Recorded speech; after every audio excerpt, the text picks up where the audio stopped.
15. Okay. All right. Welcome back to the Resonant State, the most popular podcast on earth, in my mind, which is all that matters. But join again in our continuing deep dive into the Manchurian candidate, declassified documents, etc. And we're joined by, of course, the godfather of research, William Ramsey, and Sean McCann of Wake the Dead podcast. And we're just going to continue this journey. There's been a lot of different threads. Many of these threads and individuals and people, these can all be traced out into a vast tapestry. But at this point, we're just kind of tying together some of these things and revealing how far back this stuff started. And in fact, MK Ultra, they already had a very advanced framework, and this lends credence to the argument that MK Ultra was actually a mass operation. This is primarily dealing with individuals. But without further ado, guys, welcome to the show. Thank you. Great to be back with you guys. Thanks for having me. I just wanted to say that this has been wonderful, and I'm glad to be on number 15 now. This is great. And we've tracked it from this is the government's official understanding of how to make a human into a weapon. And we started with, oh, I wonder if scopolamine will do anything. Oh, let's see if this will work. And now they're like, how do we make them sink battleships? How do we make them, operant in our world order of chaos and death cult? Basically, so this is just wonderful to see the documents. I mean, this has been fantastic, and just thank you again. Yeah, the Black Awakening, just like we mentioned earlier. Yes. It feels like that. And I'm glad you brought up the battleship or the submarine stuff that we talked about earlier, because once we get to William Joseph Bryan, which I think we'll get to, I have a little side thing about him in a plane crash in 1966, I believe is the date. And a book I think you guys will find really interesting, a little reading. But the potential for misuse, abuse, and downright diabolical actions are here. And a lot of these characters are really important that we've mentioned. Esther Brooks is really the primary guy. Even McGowan mentions him, Erickson, and hopefully today we'll get to two other ones.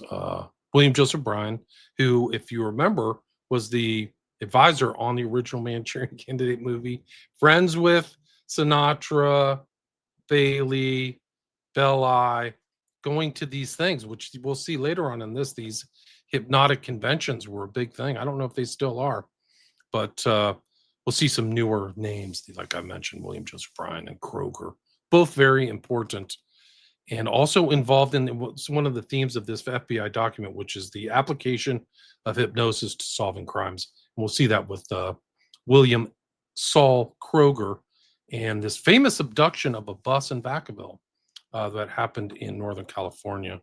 And there's some, like, I think one of the Dirty Harry movies kind of portrays something like that, this bus abduction. I think the original one, but it involved William S. Kroger, who's mentioned in this document. Just before we dive in, I'll just say a few things. I've been getting into the fact that a lot of this research, which goes indirectly into the Macy conferences, the first conference on cerebral inhibition is another term for hypnosis. But what is, you could say, really disturbing about what's called second order cybernetics is this has actually been implemented. Now, maybe just accidentally, but it's implemented into many, many types of therapy. It's implemented into the education system. It is directly implemented into things such as online gambling, such as, phone gambling, pornography, DEI, whatever. This is all second order cybernetics, and it all follows directly upon these patterns. And so I just say there's a therapy called EMDR. It's rapid eye movement therapy. And the lady I had on the show, she mentioned it. I started looking it up. First of all, the language, it's all cybernetic language. It turns out it's actually based on B.F. Skinner exposure therapy. And so people are going to this therapist and this whole thing, right? You know, I told Sean about this. Yeah, we talked about that. But that's an example of these models being integrated into large scale social systems. So it's not simply just now we have sort of the opening phase where you're looking at the individual. And I would say that the MK Ultra, along with going forward with counterculture, et cetera, this has now gone into the mass level. But again, these are techniques and technologies that you don't have to be completely asleep, you know, and or you know, killing somebody or running down the street naked. You know, you can be in a mild hypnotic trance that you're completely unknown to yourself and you're receiving commands. You don't even know there's a command. You just start doing something. You don't even think about it. And so this is, you know, really the beginnings of this. So I'll leave it there. Yeah. It's an interesting intro, and it brings to mind the episodes we did. I think it was 8 parts, which is MK Ultra for the masses. Music is the weapon. We talked about that, and I think it's notable because I think within the last week, one of the founding members of the Grateful Dead passed away, Bob Weir. And I had a weird kind of connection when I was in college. I was a valet at a high-end hotel, and I drove his car. I drove all these guys' car because they would rent out the top. And Bob Weir had the penthouse suite in a very nice hotel, and I used to have to bring them all like you know, their valet service their cars and stuff. But I remember him. It's kind of weird because they were all famous, but they let us just drive their cars and stuff like that. But I remember listening, just a little vignette is listening to the Joshua Tree. He was listening to U2's Joshua Tree, which was kind of late 80s or something like that. So I found that kind of weird. It hasn't aged well. I don't think the reputation of U2 has aged well as like that, but I used to like that album, so I admit to that. But anyway, no offense. It's okay. I'm not offended. I actually like the back side of that album more than the front side, more than what they play on the radio. But it's just an interesting thing being around those guys, and just a lot of weed. It's funny because like U2 is directly connected to the like if you look at the Dave McGowan stuff of Laurel Canyon, U2 is like the British version. They're like, they say they're Irish and they're like related to British royals. Like it's so freaking god damn it. Like I mean it's gross. And he has weird entree, like he's pictured with all kinds of like, you know, high society type people all the time. It's very strange. Oh yeah, Bono with the Pope and all that, like Mother Teresa and all these people. Okay, his sunglasses, you know, Bono, like, yeah, guys, you know, Houston, Bob Weir, Bob Weir, though, the counterculture member of the Bohemian Grove. That's about as counterculture as it gets there. Yeah, but his Welsh schmerz, he called it in that quote, that clip. You remember seeing that clip talking about going there? His Welsh schmerz. He used that word on the radio just to like prove he's one of them. You know? Right. Wasn't he in the same kind of club there? Like it's divided into smaller clubs. I think he was there with George H.W. Bush. I think he was in the same club as Bush, if I remember correctly. Probably. Which is very weird. A lot of people don't know this. They always talk about the Bohemian Club up in Sonoma, but they have a very Tony, very nice high-end club in San Francisco, and it's very exclusive. And it's literally right next to the Olympic Club, which is another kind of exclusive club that Newsom kind of went through, Gruesome Newsom. But they always kind of leave that out in their commentary because it doesn't have this huge creepy owl, but it is creepy. It has the motif. I've actually been in there, and it has that kind of secret society motif of a kind of a closed room with a fireplace and high-end leather chairs. There's something the way that these guys design this stuff. These elite guys, they love that kind of view. And if you watch the end of The Good Shepherd, it ends with like this wasp guy almost in an exact replica of the study room or the kind of club room inside the downtown Bohemian Club in San Francisco. It's crazy. That makes sense. Yeah. And just to say that, like we're living in the fruits of all these years of experiments. Okay. Yeah. And so far in January, in case anybody wants to know, 22 mass shootings already, off to a good start. You know, no, I mean, the 22 mass shootings. Has anybody heard of any of these? Most likely no, right? Um, and many of them are gunmen unknown. But the other thing is, just because I've been watching these videos of people going through the European capitals, I think I mentioned that before, but I mean, you look, Brussels, 70%, they're all Muslim. You get these towns in Germany, they're just trashed. Okay. And it's like, is there any way to inhibit your basic survival instinct? Well, it's been proven that hypnosis will do this, right? You'll sink a submarine if you're hypnotized. So, um, we'll see. Things are everything's in play, but I think that part of the thing is that keeping the hypnosis hidden. I think what we're doing in the show is starting to reveal it, and knowledge is definitely power in this space. So I wish everyone to be non-hypnotized, right? Right. And they're going to have to really amp it up before this 2030. They've been advertising 2030s the year for all this, like for the past 20 years. They're like 2030s when we're going to have it, guys. Get ready. So we got 4 more years. Good luck, man. Let's keep fingers crossed. Let's hope we survive. Yeah, I did a show for Billy Ray Valentine. It's on his thing. It's called the D-Hypno Program, which I have my logo was a TV with like an X across it. So people can check that out on my podcast. So I kind of had this, like, instead of the hypno program, the D-Hypno Program. But yeah, so it's kind of coming to, like, that's the whole thing about human beings, or a lot of even like this ascension of our life's calling is this kind of like awakening process. And I think part of the acknowledgement of hypnotic effects and things like that is a form of awakening. Like, so it doesn't happen to you. We watched that one with the big guy, whatever, Tony Robbins, doing this Ericksonian hypnosis, which doesn't look like the guy holding the watch or talking to you, but something different, like this kind of shocking grab and then the suggestion, right? So learning these techniques, a lot of that stuff is used in sales too, or a lot of kind of, you want to get your customer into a suggestible state so you can tell them what to do.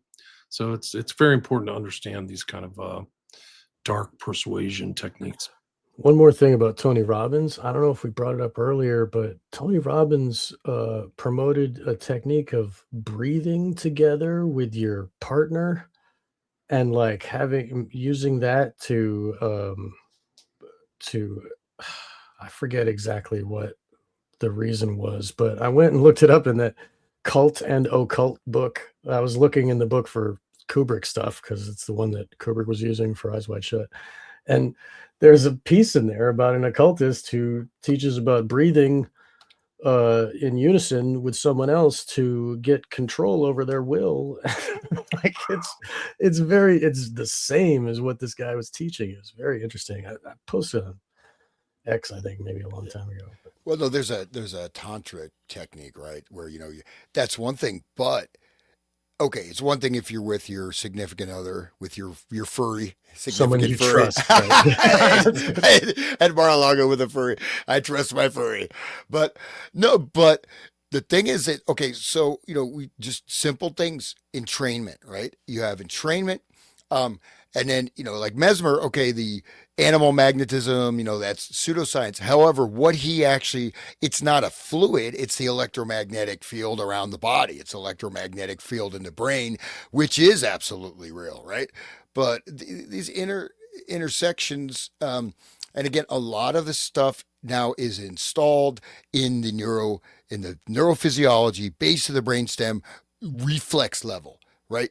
A lot of this stuff now, once you get that, then the conscious mind cannot really do much when it's in the body, in your basic survival instincts. We talked about doom scrolling. That's an example. That's also like a type of hypnosis, but this stuff gets installed, and this is all Pavlovian stuff. Pavlov and B.F. Skinner, right? So this is something people think this is all dated, but no, operant conditioning. I mean, this is like, reflex. This is reflex stimulus response. that's what, people that are, watching porn, wow, that's what they're doing. People that are, you get into gambling, same thing. You see the slot machine zombies, man. And Right. these are immensely destructive forces and technologies that really should be banned, right? And gambling is now the second largest growth industry in America. So it's really taken off. But yeah, it's pretty wild. And that same the same kind of mechanism is what they're hijacking with SRA when they break Croc's legs. He's got this learned helplessness like implanted in his subconscious, so like he has to react the way that he, if somebody comes around with a hammer, he's going to do what they say. You know what I mean? Like, ugh, because it will react from that survival, fight or flight type of shit. And same. That's what it's interesting that they moved it on from trauma into these other levels of like vice, like the pornography and the gambling it's the same thing, but it's weird. It's different attack,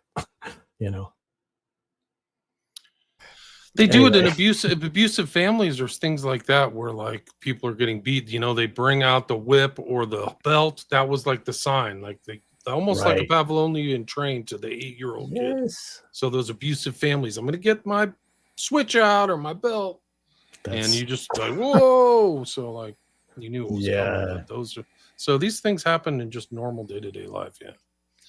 It's sad that that's normal. You know what I mean? Yeah. Like there's even people now, like I talk to adults and they'll tell me like, oh, if only parents just beat their kids more, the world wouldn't be like this. I'm like, what? The world is like this because we've been breaking their legs. Like, what the hell? Anyway, everybody's a Grockian clown, I want to get that whipping stick. Yeah. James Brown, back when you could say, Yeah. that whipping stick. The real king of it. Yeah, that guy was the best. People of my age knew that stuff happened. The kids these days, they can't even believe it. But I had friends, like parents were like, you're allowed to beat my kid if he's over at your house. Like literally that kind of stuff. But would That was happen. institutionalized Yeah. with the nuns. They would, Yeah, the they would Catholic call Church. home and be like, Yeah. oh, he did something bad. Are we allowed to hit him with the ruler? Yeah. Yep. And the Go ahead. parents would go, yeah, hit him twice. One my for you, one for me. Yeah. dude, my elementary school principal had this huge paddle Oh. hanging above his desk, and I got it a couple times, man, Oh. and it hurt. It's right there. You walk in his office, it's right there. It's like almost, it's like a baseball bat. You just take it down. Like with Dazed and Confused when they were going and trying to beat all the freshmen with those things. That's a weird sexual thing. That's a domination thing. Like if you really get into it, Don't you spanking, think? Yeah. spanking is like some weird programming. in Bro, the itself. fraternities are like right next to homosexuality. Yeah, They're not like same. yeah, it's almost the same. Like Yeah. it literally is like, oh, what's the word where you're like it's close to being gay? Like it's basically gay. Like yeah, in a right. frat, dude. Like whipping, Metrosexual. pants, Yeah. yeah. And they, or hiding in a, homoerotic. Like it's yeah. Just look at the Skull and Bones and what they had to do to be a member of that. You know what I mean? Like, ugh. right. Yeah. Peeing on each other, whatever. I mean, Jerking that's what off in a yeah. coffin. That's just what makes it to the surface. Like Right, you don't that's- know what the hazing is or what Right. they had to do to prove loyalty or the oaths and all that stuff, Yeah.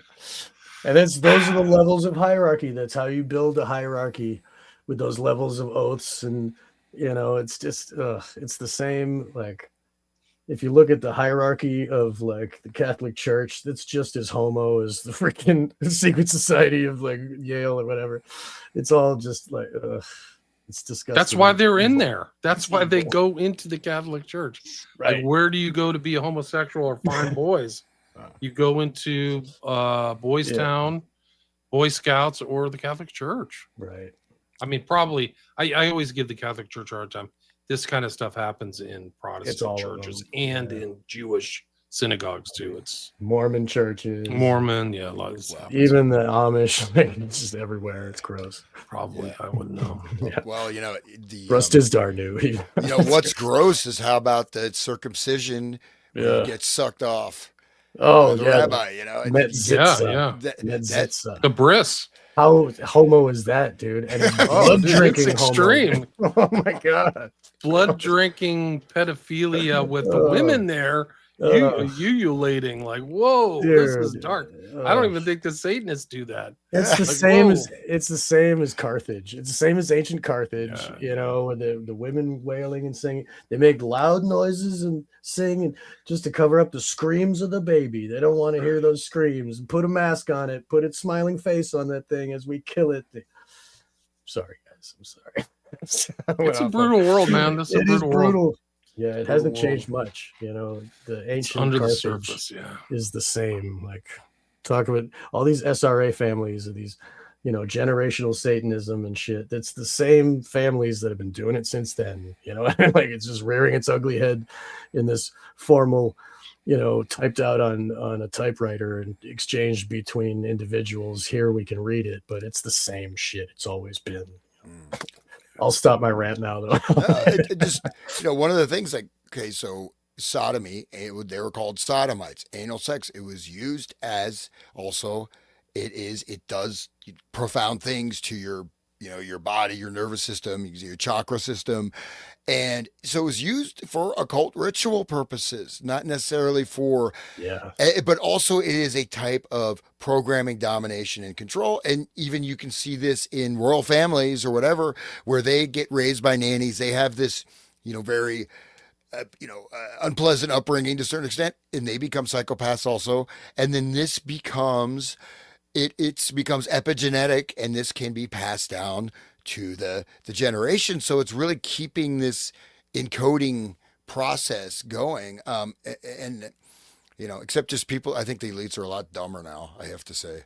At least the ones that I see. I mean, it's the nepo babies of the original smart ones. It's like the years have devolved. Yeah, I think they're like the Eloi, you know what I mean? Turned into these useless things. The 19th century elites, like especially for like the British Empire, were ruthless, man. They would starve out millions of people for nothing. Like, I mean, all the stuff they did in South Africa and India, like if you revolted, it was like Romans. It was like the Romans, really. I mean, you'd have to say the British Empire was kind of like a new Rome. They would just ruthlessly exterminate you, which is what they're doing in Ukraine right now. Like, there's 2 or 3 million dead bodies in the ground. And we just kind of keep on going. So, anyway, Bartow's asking you, this is one for you, Sean. So is Kubrick making fun of psychology, psychiatry, or trying to warn the public with a Clockwork Orange? They say fear of incitement of violence caused him to remove it from theaters in Great Britain. I don't know. I don't think he was making fun of psychology. I think he was demonstrating what we are learning about in this series.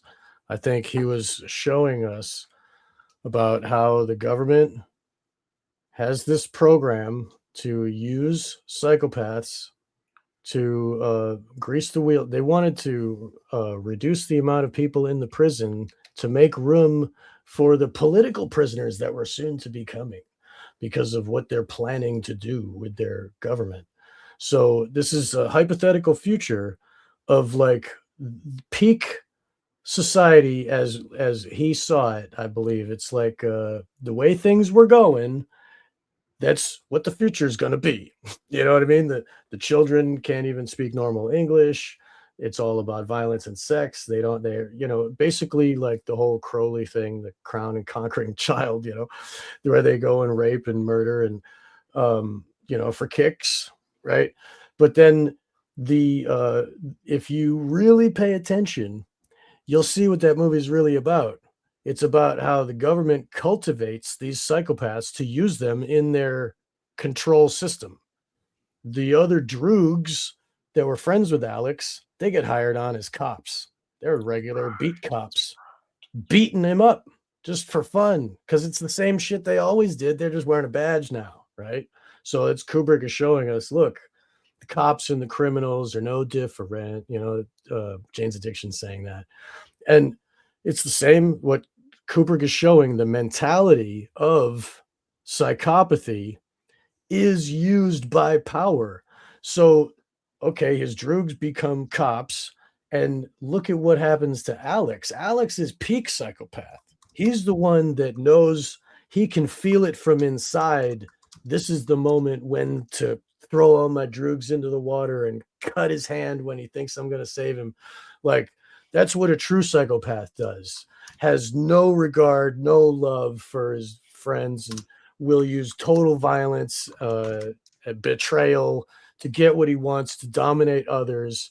And then when the government said they find him in the jail, they said, he's young, he's, intelligent, he's ruthless, he's great. We'll use him. Oh, don't you want to check C block? No, this guy. Because Frederick is one of the guys that goes to the cult parties. He's one of those elite MRFers who wears the black robe and goes to the Eyes Wide Shut party. He's one of them. Okay. And he runs the prison.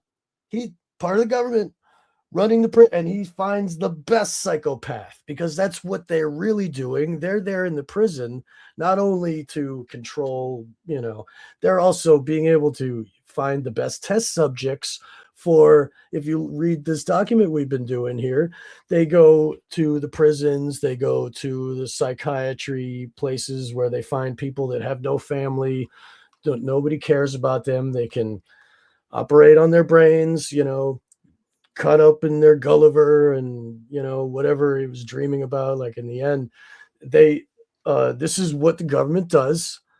And then when at the end, they cut open his brain and they basically put his brain back together, back to the way it was. I was cured. All right. But then if you really listen, he says, we're going to give you a job, and it's something that is going to be right for you, and you're going to love your work, and, you'll have all you need, and you're going to work for us. And, meanwhile, Alex is like, he opens his mouth and he gets fed by Frederick. Totally submissive. Yup. Okay. I'll do whatever you want to be part of the club. He dreamed about being one of the Romans that was whipping Jesus. He wanted to be one of those guys. And in the end, he got hired. His dream job. Okay. And this is the kind of psychopath that they use in, like, in the rainbow fashions, to break the young women and to do all the evil that the cult has to do in the dark corners. They need people like Alex. So that whole movie is about the creation of the recognizing true psychopathy. True psychopath sees true psychopath, and look what they can create, and it's just a example showing us what psychopathy is. Like, a lot of his movies get into that psychopathy and morality, that type of thing. But I think that movie in particular is about this process that William has brought to the table here. That we've been looking at with the Manchurian Candidate. Kubrick is just adding his opinion to this long line of understanding of the truth of what governments do. How about that for an answer? Sorry, guys, that was a little long. It's true, though. It's like a cycle. It's almost like a Scanner Darkly, but not with violence instead of drugs. The cyclical searching and the perpetuation of violence and everything like that through the system. He gets put in jail, then they talent spot him, right? And then we're going to make you change and all this stuff. Exactly. That happens. That stuff really happens. Like, it really is. Like, we know a lot of these prisoners and stuff been tested on Blighty Bulger and all these other guys. Yeah. Charlie Manson. Manson, yeah. But master hypnotist, not a joke. What he could do, according to Danny Trejo, was sophisticated. This kind of imagery stuff, which we'll learn about through Erickson and Kruger, like advanced techniques, not the simple stuff.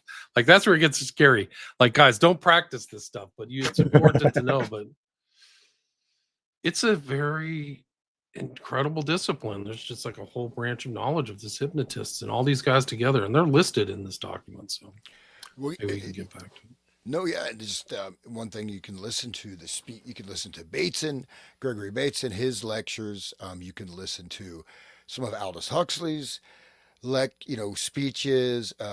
You can listen to various other people, and they talk, and it seems like it's making sense, but sorry, if you really analyze it, There's a lot of jumps. It's kind of like, Terrence McKenna, same way. This is how you embed Ericksonian hypnotic commands. In a large scale thing, you're listening attentively. It was really good. What did you learn? I learned something. He was talking about this. And, Bateson, you hear his lectures. He does this all the time. And so then you have a command structure. And if you have types of organizations, like you promote a certain thing in an advertising, an image, a color, even certain fragrances, these can all be compounded, right? You create these sort of interlocking trigger things. And again, we can see how people get triggered. Mass triggering is happening, all the time. Right. And It doesn't take much anymore. I mean, with all the the tranny stuff and the immigrant stuff and the Trump here and the this, that, everybody gets mad about everything so easily right now. It's like they got us on they're pulling our strings left and right. No question. Don't you think that's a setup to be triggered? Like that's the whole thing, is like you're prepped and primed for triggering. Right. And Get we're whacked always out, yeah. reacting instead of acting. We're just like stimulus response and then not think, and people don't value thinking anymore. I don't need to think. They'll tell me what to do. It's a conditioned response. These people have conditioned response. If you interact with the average American during a 24-hour period, the highest likelihood is you will talk to somebody with a triggered response. Whatever. That's racist. You're a bigot. Like even this thing, like they've stolen trillions of dollars. They'll just say that's racism. You're a racist. It has nothing to do with race. It's breaking the law and stealing your money in your future. But these are conditioned responses. So these are like mind control things. Totally. You're right. I mean, these are words that if you look at it, okay, what's the actual meaning? What's the context? What does this actually mean? It doesn't matter because that term, boom, it's immediate response. The word, it's now, if you say, you have like someone as a murderer, well, if he's actually killed somebody, then this is a correct designation, right? But if you have terms, a lot of times it has nothing directly to do with what they're talking about, or there's no direct correlation. And that term, you just, boom, people literally, they stop thinking. And you can see also, I mean, you can observe it, that, I'm trying not to talk too much about my wild personal life. It's exciting, but I finally went out for the first time, and I was just being around people, not, being around those people. Wow. They have hands and arms like I do. Wow. But Weird. I mean, no, literally. Okay. These are people with good jobs, whatever. And I'm just calm. I don't, I'm not whatever, but I could feel even just my state of the space I inhabit, of my whatever you call it, I'd say non-hypnotic state. I could literally feel people reacting, and reactions like, okay, you could see that kind of like, oh, shut down. And it's weird, like in terms of you don't have to say anything. It's because it's like you're not part of this group trance collective, and it's recognized subconsciously. It's not a conscious thing. And another way you can tell is just you bring up certain things. You see people, personal. I told my mom about fluoride. She's like, that's why your Grandpa Bob has no teeth. You want to end up like him. Fluoride saved everyone's life. And she went berserk. I'm like, dude, okay, Grandpa Bob, remember, no teeth. You want to be like that? Don't tell that to people, And she just blew up on me. I love my mom, but I'm just saying, that's what came to mind. But you can say the same thing with COVID. You can see the same thing when people get these immediate responses. They are no longer thinking. The program is now operating. And the fact is that the last thing anybody wants to recognize is that they are under some kind of programming or something is operating. They're going to fight against that recognition, and you cannot have a rational discussion. It is impossible. You're right. It's true. And it's almost like they identify with their opinion and like, this is me. And if you say anything against it, I hate you. Like, I must defend myself and my ego. And it's crazy. No one can be wrong. Like, I was not wrong. You're wrong. Like, they go twist around and all these arguments. And they just can't admit that. It's really weird that they just have this That they've been wall. conditioned. The Yes. parties conditioned them. Both Yeah. sides, like at both sides. It's not left or right. Yeah. So they're both in there. Wayne Gretzky asked, "Can you have an interview with Tommy?" I interviewed Tom O'Neill in 2019, right after his book Chaos was published. So you can go back and just search my archives. It's one of the thousands of episodes you've done. Thousands of episodes. I kind of recognized it from the get-go that it was going to be an important book. So should we get to the document, guys? We want to feel like reading? Yeah, sure. What page were we on? 330. In my document, it's 330. That's what I checked. Just some correspondence. Yeah, your letter dated October 17. Yeah, I got 1951. So we're past a lot of the stuff. Publication of The Mechanical Misfit by Esther Brooks. Hypnotism, I think, is published right after Kinsey's published in 48, and then Catcher in the Rye 52. So these are all kind of things we've studied in the past. Anybody want? I don't know if that's worth reading. I don't know if you want to. I think we do. That was a response where they said, "Oh, FBI doesn't know anything about this." This letter is written. 334 is the writing out of this missive right here. So somebody handwrote this and then somebody typed it out. Somebody feel like reading this on 334? Sure. Go ahead. J. Edgar Hoover. Okay. Dear Sura, a medical doctor and I, in the past, have done a lot of study and probing into the values of hypnotism, hypnotists, possibilities, and failures. This medical doctor died while I was in service during the last war. Am offering this data to your bureau, hoping that this knowledge would be found useful. And as a slight token of this time and effort of the late Dr. Peter J. Walsheim, who died of tuberculosis some months after making several sincere attempts to become an officer in the U.S. Navy. Believe we have a method of inducing hypnosis without the knowledge of the individual, and after the first induction, the future is assured, resulting in deeper sleep through repetition. The results are many and almost unbelievable. New phases show up so unusual that I am surprised, after several years of study, to observe. Know that one can take almost any English-speaking person, find out personal things, including their political beliefs, movements, etc., aside from curing ailments of long standing, which would not interest your office. You obviously don't want to help people, so okay. We can tell a patient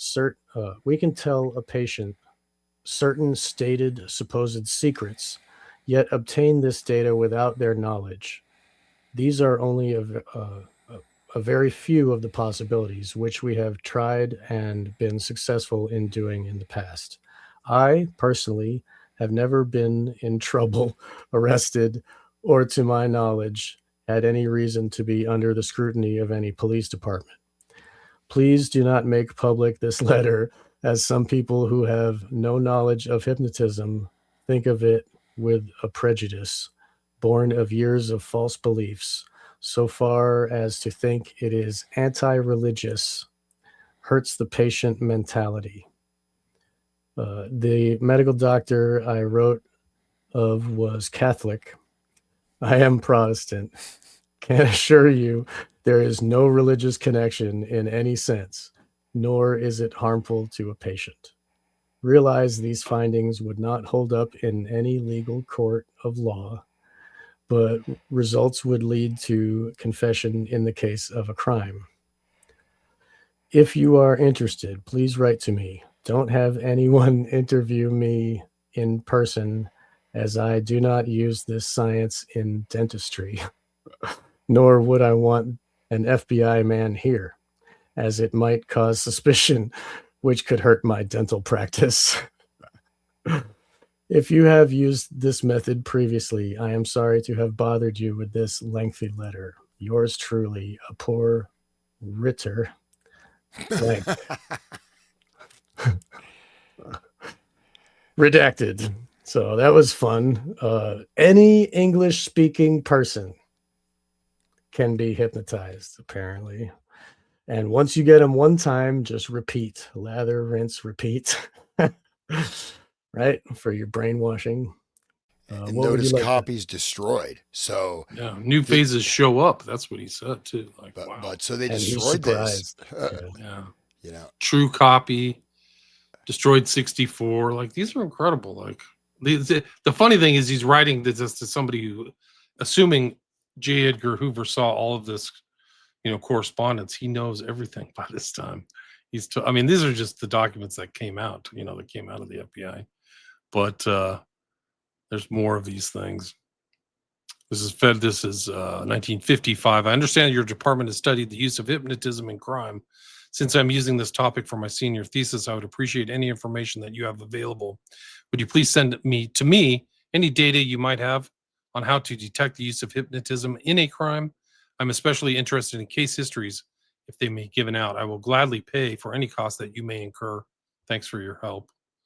And then these are like the newspaper articles of crimes.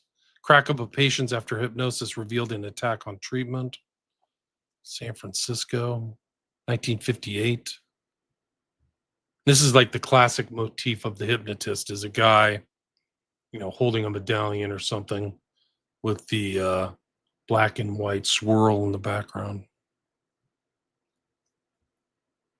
And you can see all the people in the FBI who've read it: Tolson, Delpont, Parsons, Rosen. The one above that, the crack up one, that one talks about a 45-year-old woman received hypnosis for painless dentistry. So that's the dentist thing again.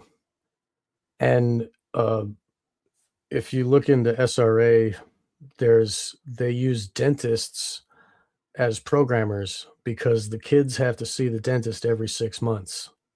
And it's a regular thing. You go every 6 months and you make a new appointment when you leave the next time. And so it's a way that they can contact each one of these kids, and get them in a room to reprogram them, as necessary. So it's interesting. The dentist, that's one of those jobs nobody thinks about. You know what I mean? right. Yeah, I think it's just of some interest just to look at some of these anecdotes, these case studies or whatever, because again, at the time, hypnosis was being promoted all over the place, right? Treatment for Right. everything. You get your little comic book, and like how to, do this. So I'll just go over a few of these, which don't sound that fun, but let's see. So the first one, a 45-year-old woman received hypnosis for painless dentistry. She felt no pain. Okay, so far so good. But after second such treatment, she felt people were staring at her. Within a week, she had delusions the FBI was after her. Wow. She became severely psychotic. Awesome. Dude, wow. That's a great one. So yeah, literally, who knows what was done on her, and who knows it's not the same dentist that wrote the J. Edgar Hoover. You never know. Right. Okay. Maybe they're all working the same job. But the fact is, the FBI could have been tracking her. You know what I mean? Because Right. quite possibly. Okay. Next one, a 35-year-old housewife, mother of 4 children, hypnotized by a psychologist for anxiety reactions because she had difficulty in swallowing. After the third trance, she thought her mind was being controlled by radar from a foreign country. Result, Of course. prolonged hospitalization. Okay. Man, wow. These are great. A 30-year-old college psychology graduate thought psychiatric help after using hypnosis on his wife preparatory to sexual relations. After repeated experiences, she fled his home and board. He appealed for medical help for his impotence when without a hypnotized mate. So Wow. he has to have a hypnotized sex slave, I guess. Who doesn't? Jeez, nowadays. It's, okay, Anyway. the last one. A 24-year-old mother of two children hypnotized for anxieties. She suddenly developed intense fear of death, suffered illusions she was dying. So it doesn't seem like that worked out That's so well. the opposite of what they were trying to do. Jeez. I'm sure that there was somebody making notes for the government during all of those procedures that you just read about. I'm sure somebody was in the background, like making a, oh yeah, okay, we can make her think this, like, and just think of the gang stalking, the phenomenon of gang stalking that they got now and how they drive people crazy with, anyway, it's probably related to this. They probably have hypnotic triggers that are going off and they don't even need people following them around. They just have to, I don't know. I don't mean to make blanket statements. I don't know the intricate. I don't know it well enough to talk about it, but still, maybe that's part of it. The hypnosis. Right. Somebody's tampered with them. Right. And implants too. Yeah. So anyway, All go right. ahead. Anybody want to read that? Do you want to read Police Trap Liars with Hypnosis Use? Sure, I'll go if you don't want to. I'll go. Police Trap Liars with Hypnosis. And for the listeners, there's this picture of a swarthy looking character. He's got a clean cut hairdo, but his eyes are very dirty. He's holding up some kind of pendulum swinging watch on a string, and he's got his, the spinny disc in the background. Just a side note, Jay Parker, who was a victim of generational ritual abuse, talked about how they used a spinny device, like a little spinner that had that pattern of a spiral spinning of like like the candy, like the mint candies with the red, but still that kind of spiral. And that was real. Like they would have this device and hold it up in front of the child, this spinning thing. It's just puts them in a trance and gets them anyway. So yeah, that Sean, just real quick, he is an actual hypnotist. So his name's Aaron. So it says this is a real guy. This is okay. he's not just a cartoon cutout for the malevolent demonic hypnotist. He He is actually a living real Look. demonic hypnotist. Right, yeah. Okay, well said. Yeah, he's a real demonic hypnotist. Okay, so by Helen Bullock. This is printed in Dallas Morning News, February 12th, maybe 59. A new use for hypnosis as a lie detector was described here this week by a man who for 24 years has taught doctors and dentists the art of inducing trances. Harry Aarons of Newark, New Jersey, said hypnosis can be used either with a polygraph lie detector or independently to help law enforcement officers put the finger on fibs. If you kids don't know, fib is a lie. Anyway, here's how it works. The suspect is hypnotized, and while he is in trance, an autonomic response is planted in his subconscious mind. That is, he is conditioned so that after he wakes up, he will react with a specific mannerism every time he tells a lie. His eye will twitch and he will scratch it, or he will pull his right ear, or he will rub the back of his head. The spellbinding technique for finding falsehoods is primarily an aid to lawmen in developing cases. Aaron said, since lies detected by either hypnosis or polygraph are not admissible in admissible court evidence, he said it is cracking amnesia cases. Several amnesia victims have had their memories restored under hypnosis. Medical hypnosis is now used in surgery, childbirth, alcoholism, to ease pain, to stop smoking, to lose weight. Dentists use it to relax rigidly fearful patients and to gentle the gag reflex. gross. Ahrens has just completed an 18-hour course in hypnosis for Dallas doctors, dentists, and psychologists at Southern Methodist University. The course was sponsored by the recently chartered Southwest Research Institute of Hypnosis, Incorporated, located at 6617 Snyder Plaza. A similar course was started in Fort Worth this week. Ahrens is executive director of the Association to Advance Ethical Hypnosis. As opposed to the advanced unethical hypnosis. It's That's interesting just- that they have to use that word, right? Because Yeah. he's saying he has to use that because there's some that are not ethical.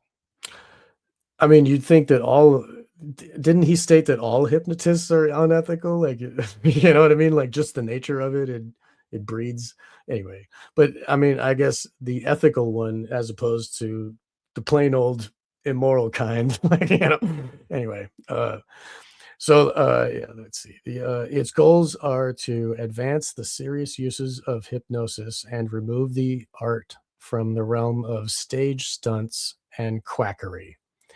He also conducts a resident school in hypnosis in New Jersey, attended in the past 4 years by students from 46 states, and is editor of Hypnosis, a quarterly journal. We should look that up and see if there's any copies of that, Hypnosis. He remembers his first medical classes 24 years ago, when doctors sneaked in and out of the back door. Hypnosis has recently gained wide acceptance in medicinal and dental circles, and even got an austere nod from the Conservative American Medical Association last September.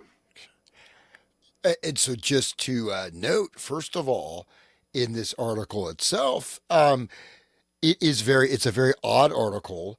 This guy, this picture. The picture itself is like a type of hypnotic induction picture, right? And there's a weird little medallion. He's got the ring. There's some kind of stuff in the background, and there's some kind of strange wording in this. And one of the things, though, of course, I don't think we really care about stage stunts and quackery. We're talking about people going psychotic or murdering people or committing crimes or whatever else. Second thing is this is how they say one person may have 1,000 people that they can control hypnotically. You train the people, you disseminate it. They can also be in a permanent mild hypnotic trance, and they will continuously, promulgate the particular whatever triggers or patterns that Ahrens, this guy, wants them to. And what made me think of that is just this last line or last couple sentences. Okay, he remembers his first medical classes 24 years ago when doctors sneaked in and out the back door. What does that mean? What does that mean? It means, well, it means something, but that's an example. So that's the kind of thing you're reading it. You're going to your mind will just go right by it. That's what made you go back to the article. You probably could find, some kind of embedded hypnotic triggers. Cause literally what the heck does that mean? Why would doctors sneak in and out the back door? What is that? Okay. And then austere nod. In medical and dental circle. So austere nod. So yes, it's okay. We like it. It's like Zeus. Okay, you can hypnotize people. We believe in you. But it's just weird. We're probably going to analyze this, but this is like a Twilight language, right? This is example of Twilight language. And again, that if you keep looking at that picture, I mean, it does start to have a weird effect on your brain. It's like, I mean, would you want that guy to hypnotize you? I mean, this little Hitler mustachio thing. I mean, the guy's really. He's almost got this Duper's delight smile, like, oh, I got your consciousness. It's like, I got your nose, like, and it's funny the way it's worded is this is an advertisement. The first one was like, oh my God, it's scary. These people are going crazy. The one we just read a minute ago, but this is like from another. They're selling it to you. This is propaganda. You should, hey, dentists do it, and you can stop smoking, and look at all that we can do this. And they got this photograph. They paid for a photographer, and look at, like, to print a big photograph in the newspaper is a big deal. Like, that's a lot of money to make this. They created this the way that it, just like what Jan always would talk about with the teenage allowances on the cover of that Life magazine, Time magazine, or whatever, where they're promoting mushroom use, and the article with Gordon anyway, Wasson. Gordon Wasson, yes, exactly. And on the cover it said teenage allowances and then mushrooms, and it was like, opening up the door of, like, and it's like programming you, like, oh, allow your kids to do mushrooms, like it's a good idea for mushrooms, and it's a, you know what I mean? It's like setting up these type Bro, of, from this perspective, you're the subject, right? You're sitting down in the chair. He's looking right at you. This is what they do. with the tools of his art, man. Crazy. Yeah, and there's again, there's you have book the subliminal seduction. There was a lot of work starting in some of the early '60s or whatever, looking at all the subliminal stuff in advertising.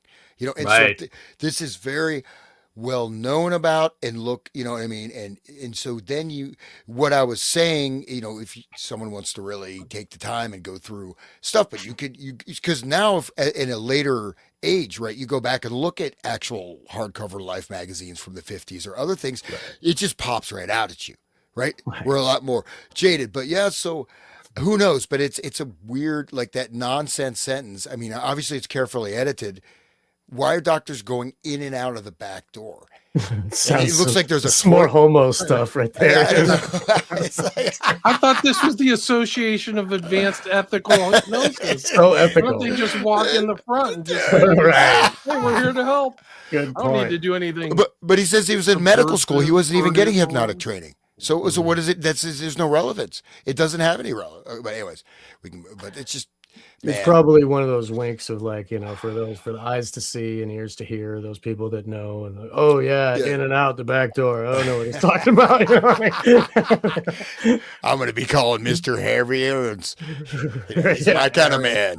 Yeah, dude, maybe he hooked up with Hoover and yeah, Clyde. right. Wearing loafers This is amazing.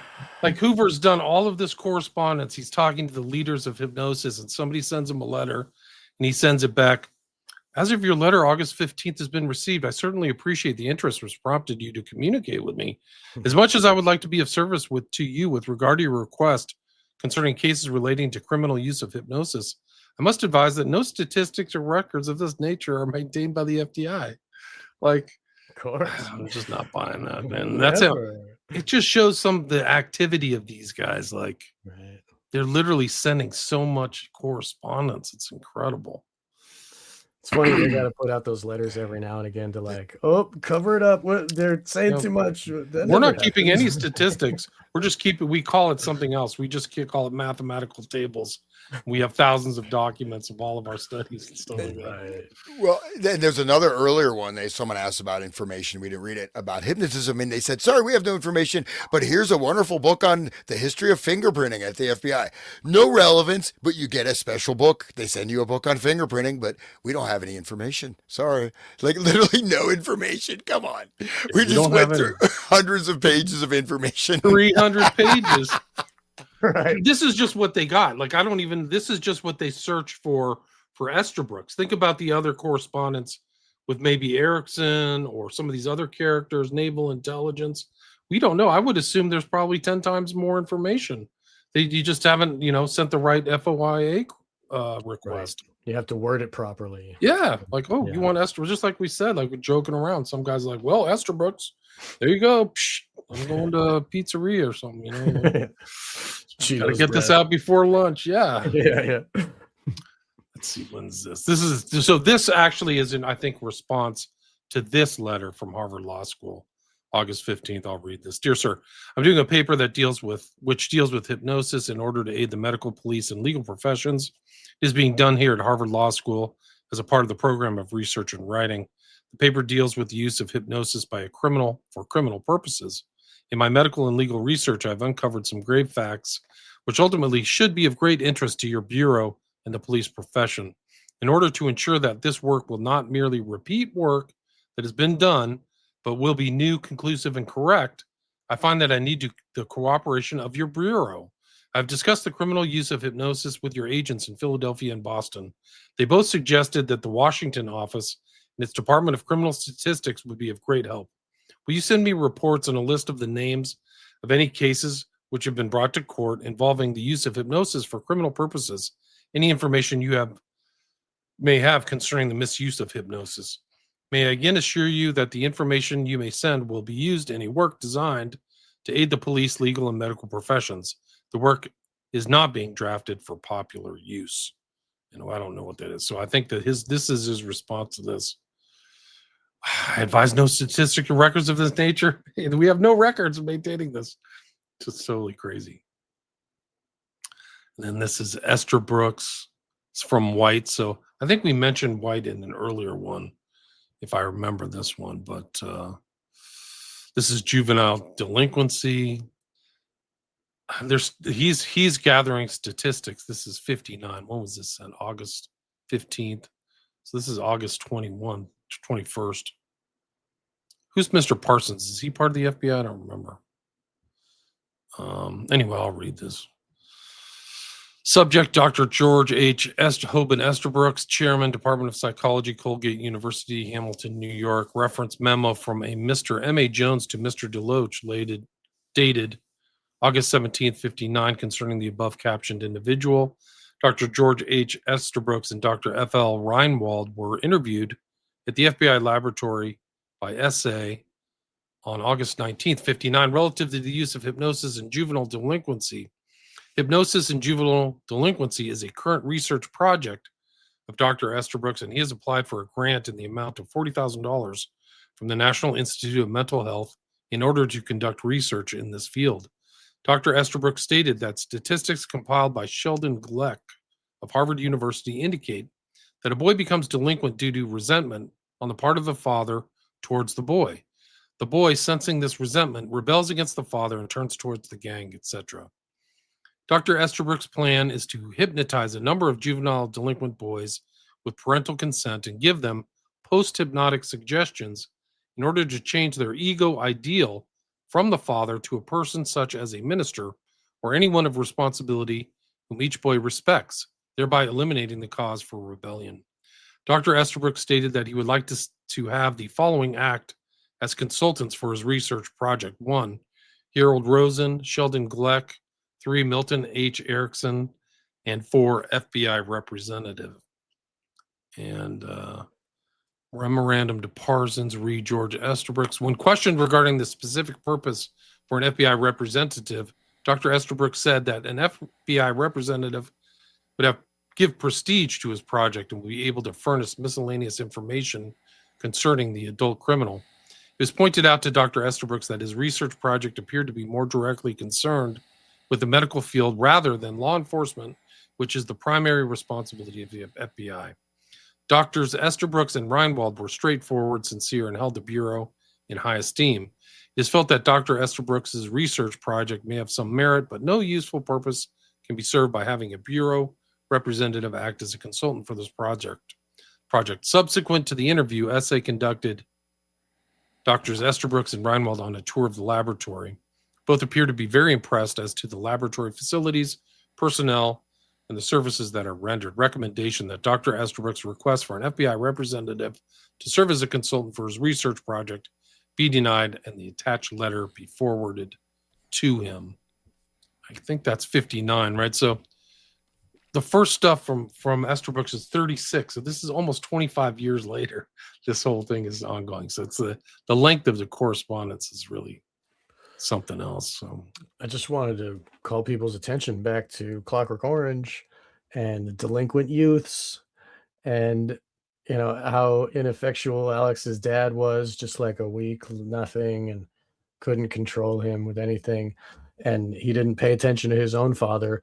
But then when Frederick is there giving him a good job and feeding him from his fork, he's a dutiful son to the new dad that is Frederick, the the prison warden, government official, that's he's Alex is dominant over everybody, alpha dog, but then when it comes to Frederick, he turns over and wants his belly rubbed because he's submissive to that kind, it's interesting about the juveniles, and the psychopathy that's engendered in the youth, and that's probably why Kubrick had his movie pulled, because he could see that there was violence happening, people, copying the film. But that, I just wanted to bring it back to that before we skipped over it and kept going.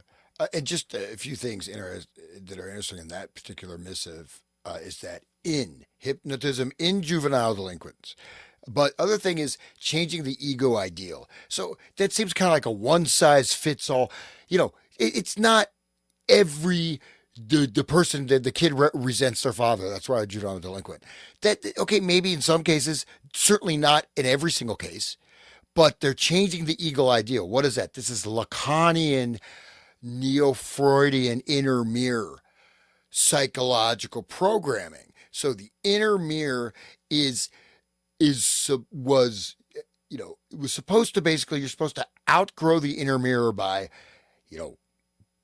1 year old, 2 year old, 3 year old, but the inner mirror, because this basically is a psychological stage. You see yourself as the parent, right? Ideal parent. For a teenager, they shouldn't even have an operational inner mirror. That's what exactly that is, ego ideal, right?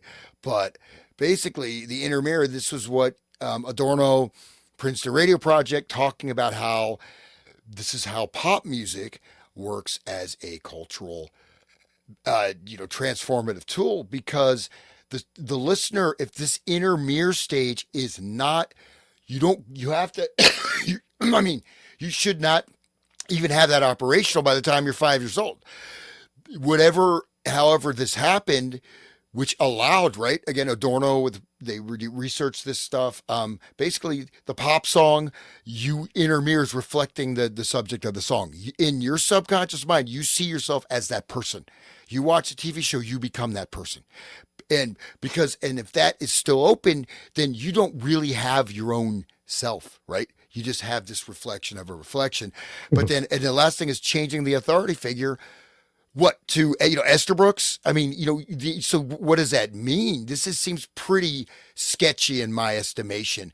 I think there's some other stuff going on there, because just on the surface, it just seems like this is a really dumb project. But but in terms of abuse potential, it's a great project. Think about that. You know what? I don't like my dad. Now my ego ideal is a minister.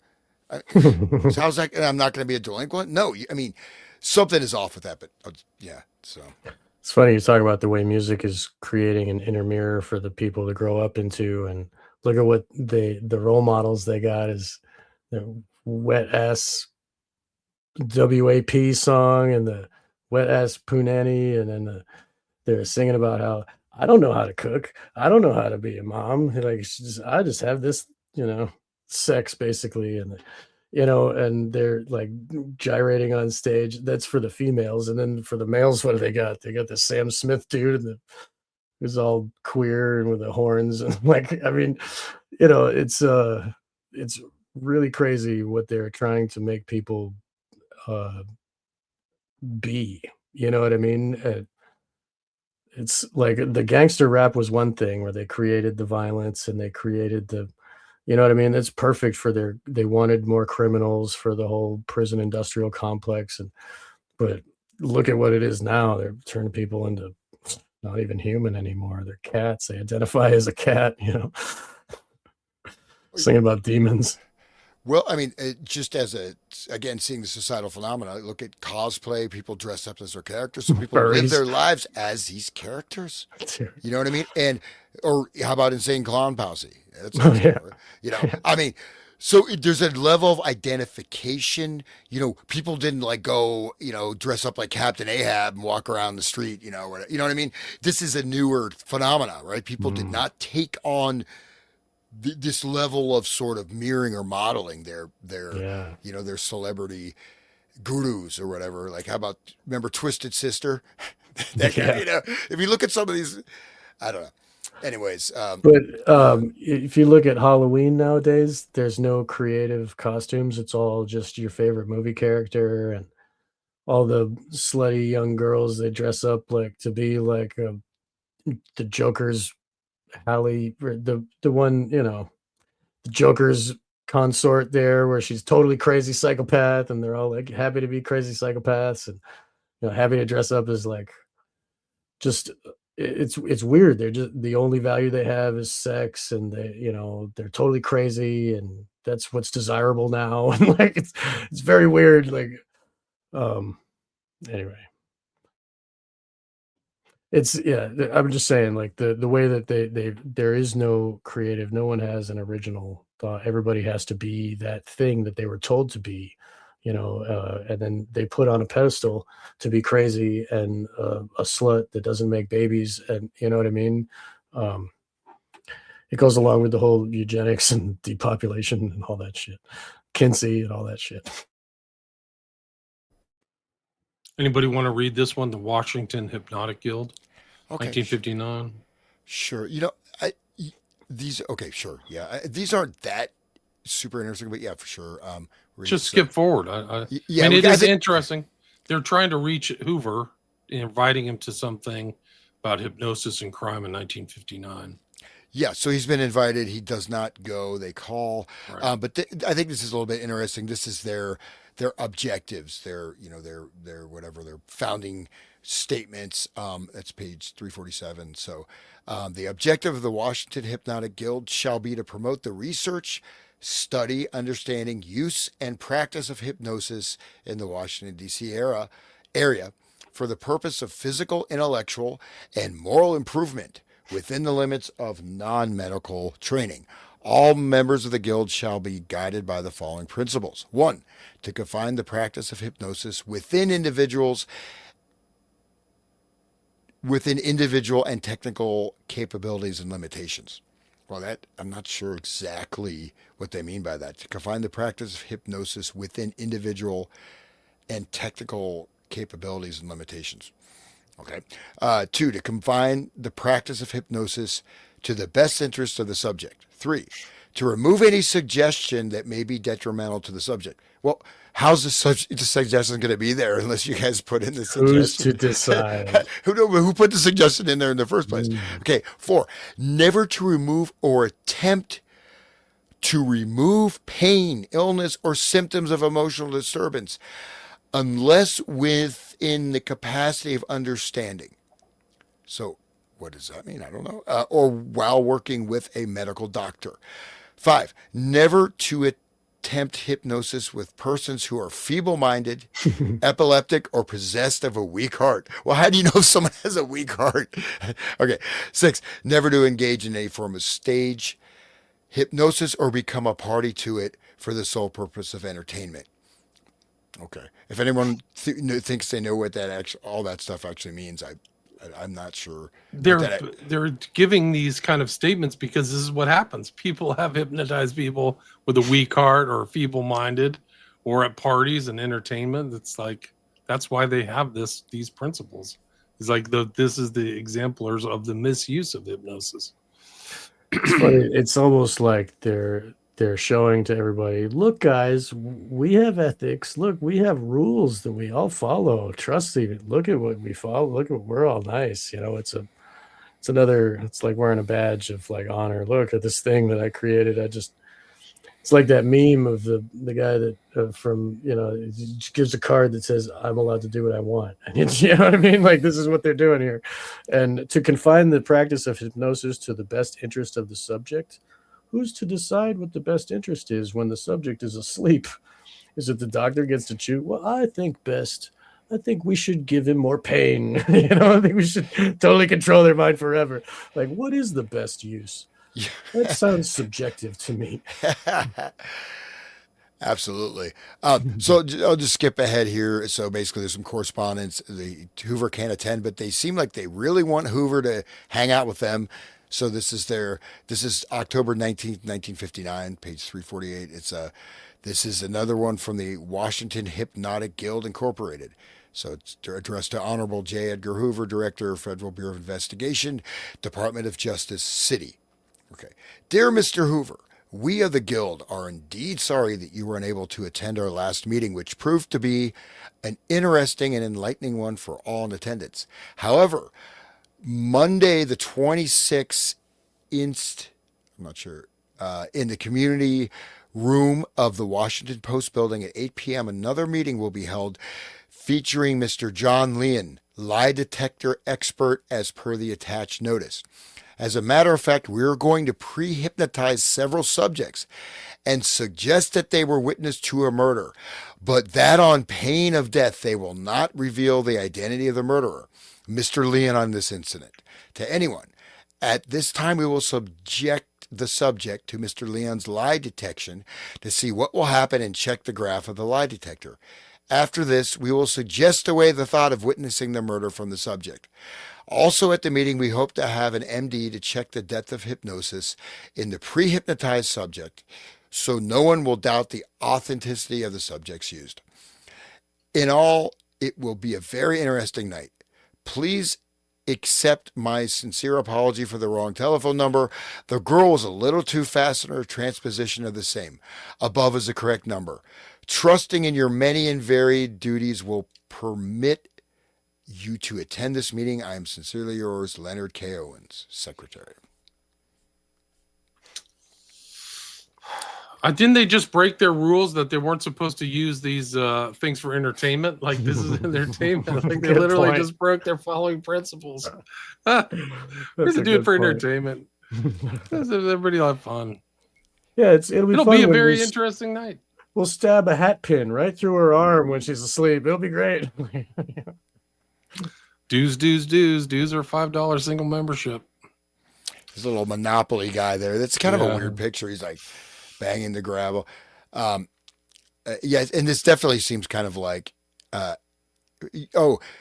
thereby exposing the stage hypnotist for entertaining purposes. Okay, so he's sort of, Aarons, this is the same guy, Harry Aarons, the guy in the picture. Remember? It's the same dude who's doing this. So is that Aarons? This guy? That's what I thought. No. I'm sorry. This is on Swarthy? the lie. Aarons. No, he's getting a plaque. So on the lie detector demonstration page, it says, "Don't miss next month's meeting. We plan to give Mr. Harry Aarons an appropriate plaque for his outstanding contribution to hypnosis. There you go. Yeah. His untiring efforts to advance hypnosis and thereby exposing the stage hypnotist for entertaining purposes has made him a national figure." So he's like, okay, so he's like, what is he doing? He's hypnotizing stage hypnotists and to entertain people. I don't know. His ability to conduct classes, lecture, and write has made him an organizer and leader for our cause. It is men like Mr. Aarons that have worked with the medical profession with respect and honor to publicize the use and need for hypnosis. So that guy's he's a big figure, actually. The Aarons guy, the creep guy. So. They're always trying to prove how virtuous they are, and everything's done with the highest, standards. Like, it's almost like you're saying it too much, like too much virtue. Like, oh, they're always so virtuous. We've got our own principles. Look how ethical. Yeah, we're a psychopath would need to say that. We're trust us, guys. Trust me, bro. Let me put you under hypnosis, please. Trust me. The dingle dangle thing and this creepy smile. All right. I mean, are we did you want to get to those individuals that you spoke about? Yeah, we're almost there. We just need to get past this hypnotic guild. It's just interesting that he's in communication. The correspondence is happening. I wish you a favor reply. I will not be possible to accept. So they're continually asking Hoover. He's responding. The correspondence is taking place. They're trying to bait him or hook him through detection of crime through hypnosis. That's what they're trying to do to get him to come over for whatever reason. But that's the same thing. Like, hey, detection of crime. Come on, Hoover. And he's like, I know more than you. It's like, do you think they're trying to legitimize themselves by having Hoover be there? For sure. Yeah. Don't you think? Yeah. I mean, who knows what they're doing, all the other things, but But if Hoover shows up, then it must be real, and they must, I mean, I think that I don't know how. I mean, his reputation now is terrible, but I think back in the day he might have had a better reputation. People didn't know that. Yeah, that's his boyfriend or whatever, Tolson or whatever. Yeah. And all the crimes and stuff. Right, or the overlooked mafia stuff. Like, Yeah, there's the no such mafia. thing as the mafia. And then his Yeah. involvement in bungling, like all these assassinations in the 60s, and then he died in, I think, 72 or 71. But this is interesting because it's right before the JFK assassination. This is April 4th. Oh, I'll send this over to the Honorable Secretary of Health, Education, and Welfare. You know, maybe this other governmental agency will have something to do with this. And then who is this? I don't know who this is. This is interesting document. Anybody want to read this? This is 358. You want to read it? Go ahead, Sean. Sure. Yeah, I'll get there. 358. So this is is at the March 28th. I have true copy is at the very top, and it's to Hoover. Okay, but yes, I see that. I think it's kind of interesting for a number of reasons. So J. Edgar Hoover, director, dear sir, since 1958, I have done research on hypnotism. Books on the matter can be purchased anywhere in the U.S. There has been a great rise in crime connected to this. Throughout the U.S., teenagers are using it at parties and doing severe damage to each other, mentally and sexually. Some state laws must be passed. In England, it is controlled by the state or federal government. If you will recall, those two men from the National Security Agency were using it, the ones that defected to Russia. Russia has done a lot of research on this matter. I believe it has been used in their space explorations.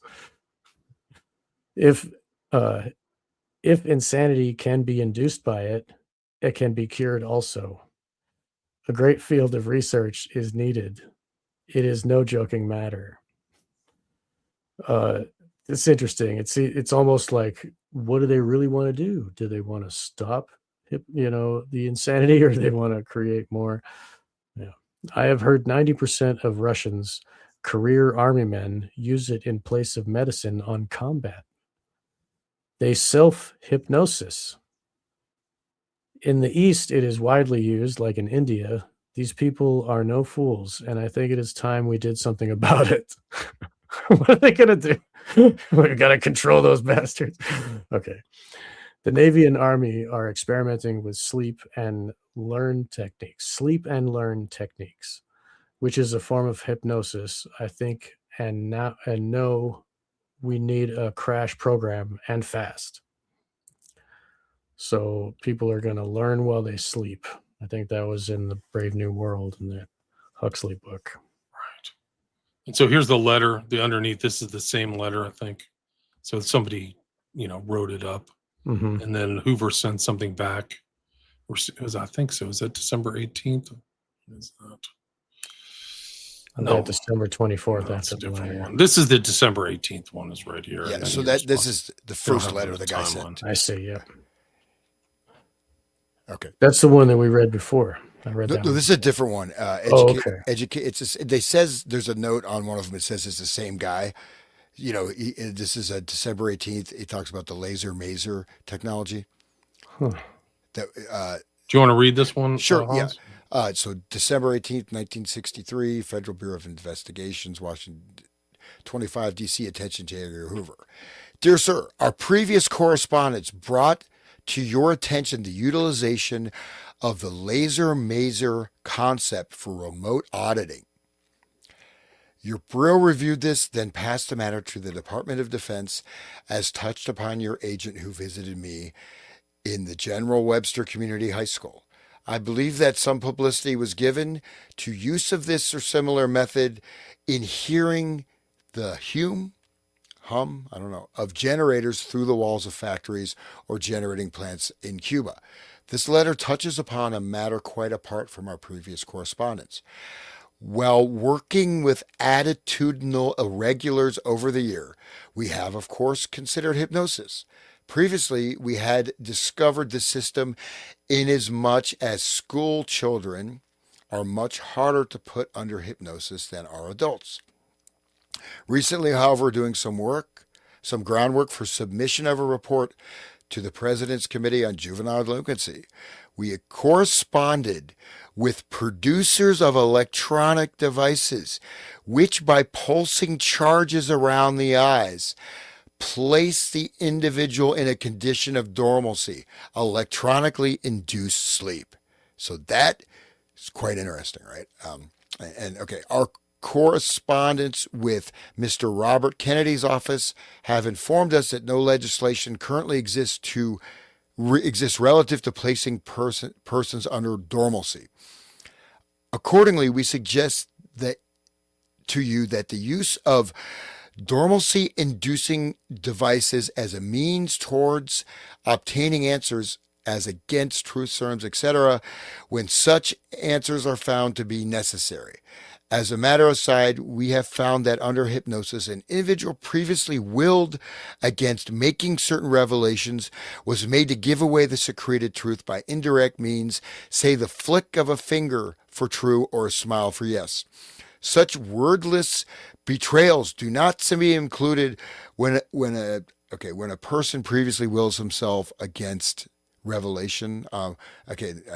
We'd be happy to correspond with the Bureau. So that's light-inducing stroboscopic, photic driving, which is pretty interesting that we see that coming out with the 60s light shows a couple of years after this. Wait till we get to Kroger. If we can get to Kroger tonight, I'll show you some stuff. I'll bring it up. Okay, I'll let you guys read. I'll stop. So, go ahead. You want to read the rest of it? Where do we get to? That's the end of that one. That's it. Okay. Okay. And I think these are just their follow-up of this advising. Oh, this is basically saying that they said, we read that before, his letter acknowledged advising the Bureau had no statistics or records of the type he requested. So it's basically they're saying this is a cover up. We said they don't have anything, regarding hypnosis in crime. Okay. And then I'm just going to go blast through these and I'll hand it off. So the next one is just, it's just kind of general. So this is a guy, the Harvard student sent him his paper. And then this one, this is Dr. George H. Esterbrooks, Apartment 3, Unit G, Sylvian Glen, State University College, Oswego, New York. Dear Dr. Esterbrooks, I received your letter of March 16th with enclosure. I want to thank you for thinking of this Bureau in connection with the third symposium on hypnosis. While I certainly understand your interest in this field, I regret the pressure of our office duties preclude my designating one of my associates to participate. One Albany enclosure. Note, in August 1959, correspondent came to the Bureau and spoke to representative of the library relative to the use of hypnosis in juvenile delinquents. He planned to hypnotize a number of juvenile boys with parental consent and give them post-hypnotic suggestions in an effort to assist them. In addition to medical men who were joining him in the project, he wanted a representative of the FBI to give, quote, prestige to his project. He was very straightforward and sincere. It was pointed out that this concerned men in the medical field rather than in law enforcement. Subsequent to his departure, it was recommended and approved that a letter be directed to him declining to furnish an FBI representative as a consultant. So that's that. Right. So it's back and forth. They're making notes. This is pre-computer, so they're referencing earlier things. And this is kind of like after the JFK assassination and the cover-up and Hoover's cover-up. And then this is Esterbrooks saying this third symposium, which they include a lot of the documents in here, or at least one of them.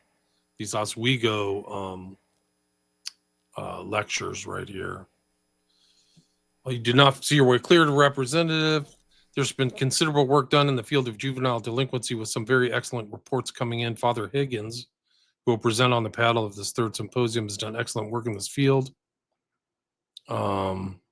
I'm asking you to reconsider your decision concerning the past two symposia and have a representative present to this. I assure you we will do everything in our power to answer the inevitable questions. George Esterbrooks. This is 19... what is that? 36? Is there 65? So literally 30 years of correspondence between Estabrooks and Hoover at this point. This is the stuff that we have. But Oswego, for people who don't know, it's Lake Superior, I think, in very north New York State. And some of the names on here you'll recognize: George Estabrooks, Seymour, Hirsch. No, it's there's Higgins they just mentioned, but I think Erickson's on here somewhere. Henry Spiegel is a familiar name. Yeah, Milton Erickson, Phoenix, Arizona. There he is. Estabrooks giving talks, presenting papers, motivation of human potentials, and a registration form, and here's the layout.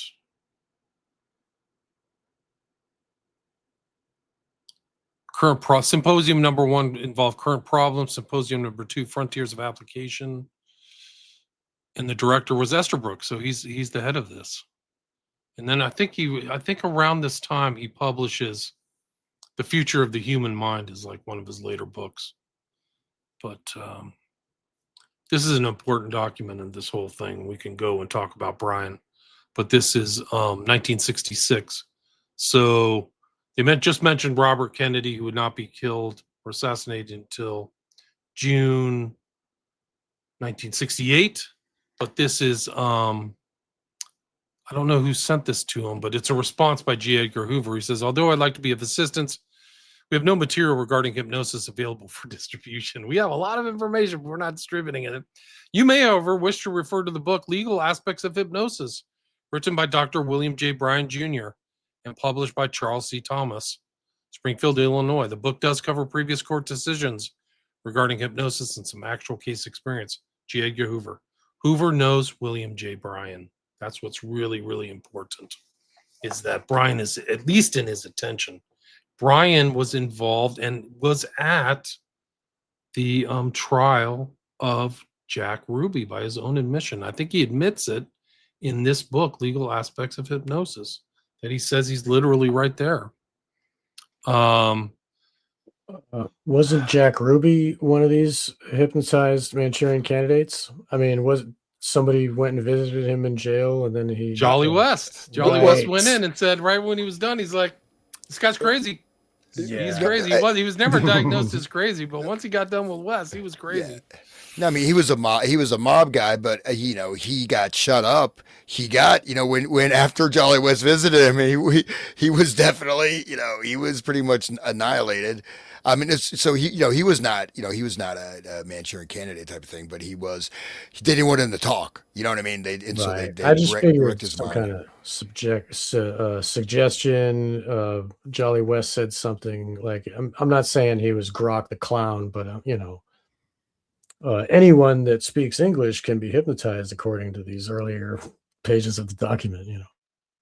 Jolly, the other thing is that not only did he declare him crazy, it went in through all the papers. So Jolly was esteemed Dr. Jolly West says that Jack Ruby is not of sound mind. So it went you can check those papers in 63 and 64.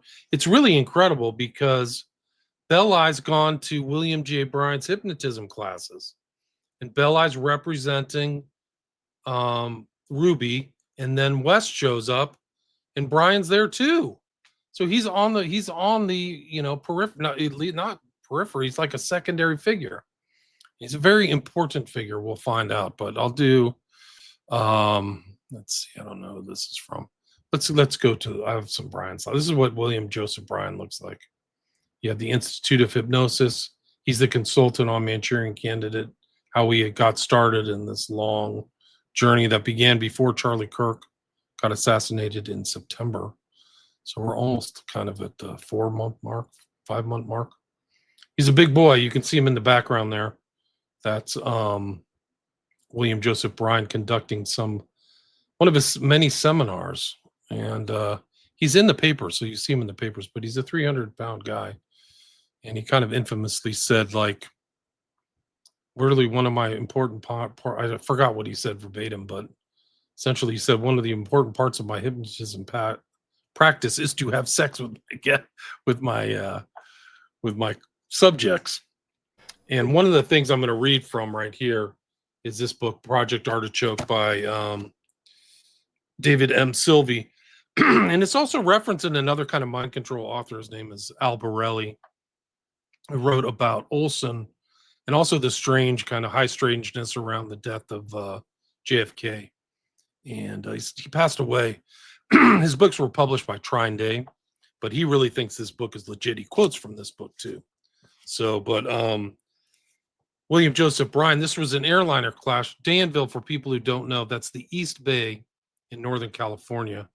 And it's around where William Joseph Bryan lived, according to this. A lot of things that happened around this book. The subtitle is Zodiac was cover for silencing witness from the RFK assassination. And it presents the thesis that the Zodiac was just a big occult cover for a cleanup after RFK was killed. And then and Sirhan. The allegation made by many authors about the RFK death is that the person who tampered with Sirhan, and the number one subject of tampering with Sirhan is William Joseph Bryan. So he's like the number one guy. But in this, he talks about this event that happens, and this goes back to our earlier discussion of like tampering with submarines or battleships or whatever. But this is on May 7th, 1964. It's very short, but I'll say on May 7th, 1964, Pacific Airlines Flight 773 crashed into the side of a hill near San Ramon. Because of the magnitude of the tragedy and the fact that the smoke from the crash was so bad, the principal of Sunol Glen School, Pete Corona, canceled classes. From Sunol, we could see the smoke from the crash just about 10 or 15 miles north of us. Life magazine ran a big story about the incident with pictures in the May 22nd, 1964 issue. The plane crashed within a couple hundred yards of the big satellite tracking radar dish at the ridgetop in San Ramon, 2 towns north. It was one of the top 10 worst California air disasters at the time and first significant use of hijacking as a terrorist weapon in the United States. Unknown to me at the time, among the 44 victims were San Francisco Police Inspector George F. Lacow, San Francisco's waterfront bar and restaurant owner Paul Marty and their wives. Some years later, Bob Hemphill would reveal to me exactly how and why this plane crashed. And so then he goes into it like, let's see, let me go Bob Hemphill. It's funny. This is the first terrorist plane crash. This is the first terrorist first hijacking? significant use of hijacking as a terrorist weapon in the United States, according to this author. According to this author. And then 9/11 was the best one at the end, right? I mean, it's interesting how they started practice with it. Wow. Yeah. So then he goes into this. I got to find this other quote, but he basically says that the guy who we'll see here in a second, he was hypnotized with post-hypnotic suggestion by William Joseph Bryan to conduct this as an experiment to see if he would go through with it. And that's basically the thesis in this book. And it's hard to go through the book because you have to kind of read through it because there's no electronic copies of this. But let me see if I can find that. It goes into a lot. I mean, there's human engineering laboratory. It's a crazy book. It's hard to believe that it's actually real because of all the crazy stuff that is in this. But yeah, the crash, it's just really crazy. Anyway, he goes into it. He lays the blame on William Joseph Bryan, and you'll see this like these imageries and stuff like this. This is like proof, concrete, of what they were insinuating, and like maybe the submarines could have been a bit, but Correct. This is like, yep, it really is. This is exactly what they were. So it's great that we have like concrete proof in the papers, instead of their like, bandying about the idea of could it be like, oh, we'd never do that, but this is bad. This is a bad one. 44 people died. Reliable sources said Saturday that Frank Gonzalez, 27, Olympic yachtsman competitor for the Philippines in the 1960 Olympics, owned the gun which triggered the Pacific Airlines crash Thursday. He was among the 44 persons killed. Gonzalez reportedly bought the revolver the day before he left for Reno. That's very important. Fact is that he's in Reno. The Civil Aeronautics Board made public the tape recording of the last message radioed from the plane, in which a voice, presumably that of the pilot, said, "I've been shot. I've been shot. Oh my God, help." A reliable source told the Associated Press in San Francisco that Gonzalez gambled and lost at Reno and carried 100,000 air trip life insurance made out to his wife of 2 years. A brother, James, said Frank had become estranged from his wife 2 months ago. The New York Herald Tribune and the Los Angeles Times both published reports that Gonzalez had been identified as the owner of the .357 Smith & Wesson Magnum revolver found in the plane wreckage. All 6 cartridges were spent. They had been fired recently. FBI National Headquarters in Washington would neither confirm nor deny the report that Gonzalez had been established as the owner of the weapon. But sources previously said a male passenger was the gunman, that he carried heavy airstrip insurance, and apparently had shot at least one member of the crew. Lee Martin, in charge of the CAB investigation to determine the cause of the crash, we have found no evidence. This is like 1 or 2 days after the crash. However, any criminal investigation was at the hands of the FBI. Gonzalez's brother said Frank had a penchant for gambling and had gone to Reno several times previously, always without any word to his family, but his previous trips were by car. "I never knew what he was doing," brother said, adding Frank kept to himself. He said Frank became separated from his wife. He settled in San Francisco as his adopted home on his way back from the Philippines. Saturday's playback of tape recorded last message from Reno to San Francisco plane did not pin down whose voice cried out, "I've been shot." Is believed to have been Ernest Clark, 53. Let me see. So this is on the bottom right. That is William Joseph Bryan. And this blurb says, Dr. William Joseph Bryan, Cessna 172 Mercy, flying down to Reno after a regular visit to patients at the Gerlach Empire area of Black Rock Desert in Nevada. He is one of 800 American doctors who pilot their own practice. Dr. Bryan, in flying suit, takes blood sample in office. And so this is him in his plane, and he would fly around in Reno to the East Bay. I mean, this is all established. And then they established the gun owner and the tragedy, gun garbled message, mystery and plane crash, and there's all kinds of writing on this. Mysterious plunge to death. There's all the families that are killed. Tragedy on tragedy. It's a big story. And then later on in the investigation, fatal crash in May called murder. The Civil Aeronautics Board, CAB, closed the books today on the fatal crash of Pacific Airlines Flight 773 last May with a one-word verdict, murder. The board's final report on the accident, in which all 3 crew members and 41 passengers died, listed the probable cause as the shooting of the captain and first officer by a passenger during flight. The mid-air murder occurred May 7th when Flight 773, a twin-engine F-27 prop jet, was en route from Reno, Nevada to San Francisco. The CAB report did not contain any new revelations, but it went into considerable detail on the background of the passenger suspected of this shooting, Francisco Paula Gonzalez of San Francisco. Your transmitter is garbled, then violent death struck. It wasn't Flight 77. It was 773. 773. I'm just saying, it's Twin like engine. when I see that, I see the 77 pops out at me. Okay, I don't know if they did that on purpose. May God help me. Tape of doomed pilots' last words. SF men own the gun. So these are the big like newspapers at the time. San Francisco Examiner. It's interesting too because this is supposedly, according to this book, this is a mind control subject, Gonzalez. And then you literally have a picture of William W. Hearst Jr., the owner of the Hearst, whose Patty Hearst will later be involved in a total mind control thing. And there's LBJ too. He knew all this stuff. He's right there. This is literally the first page.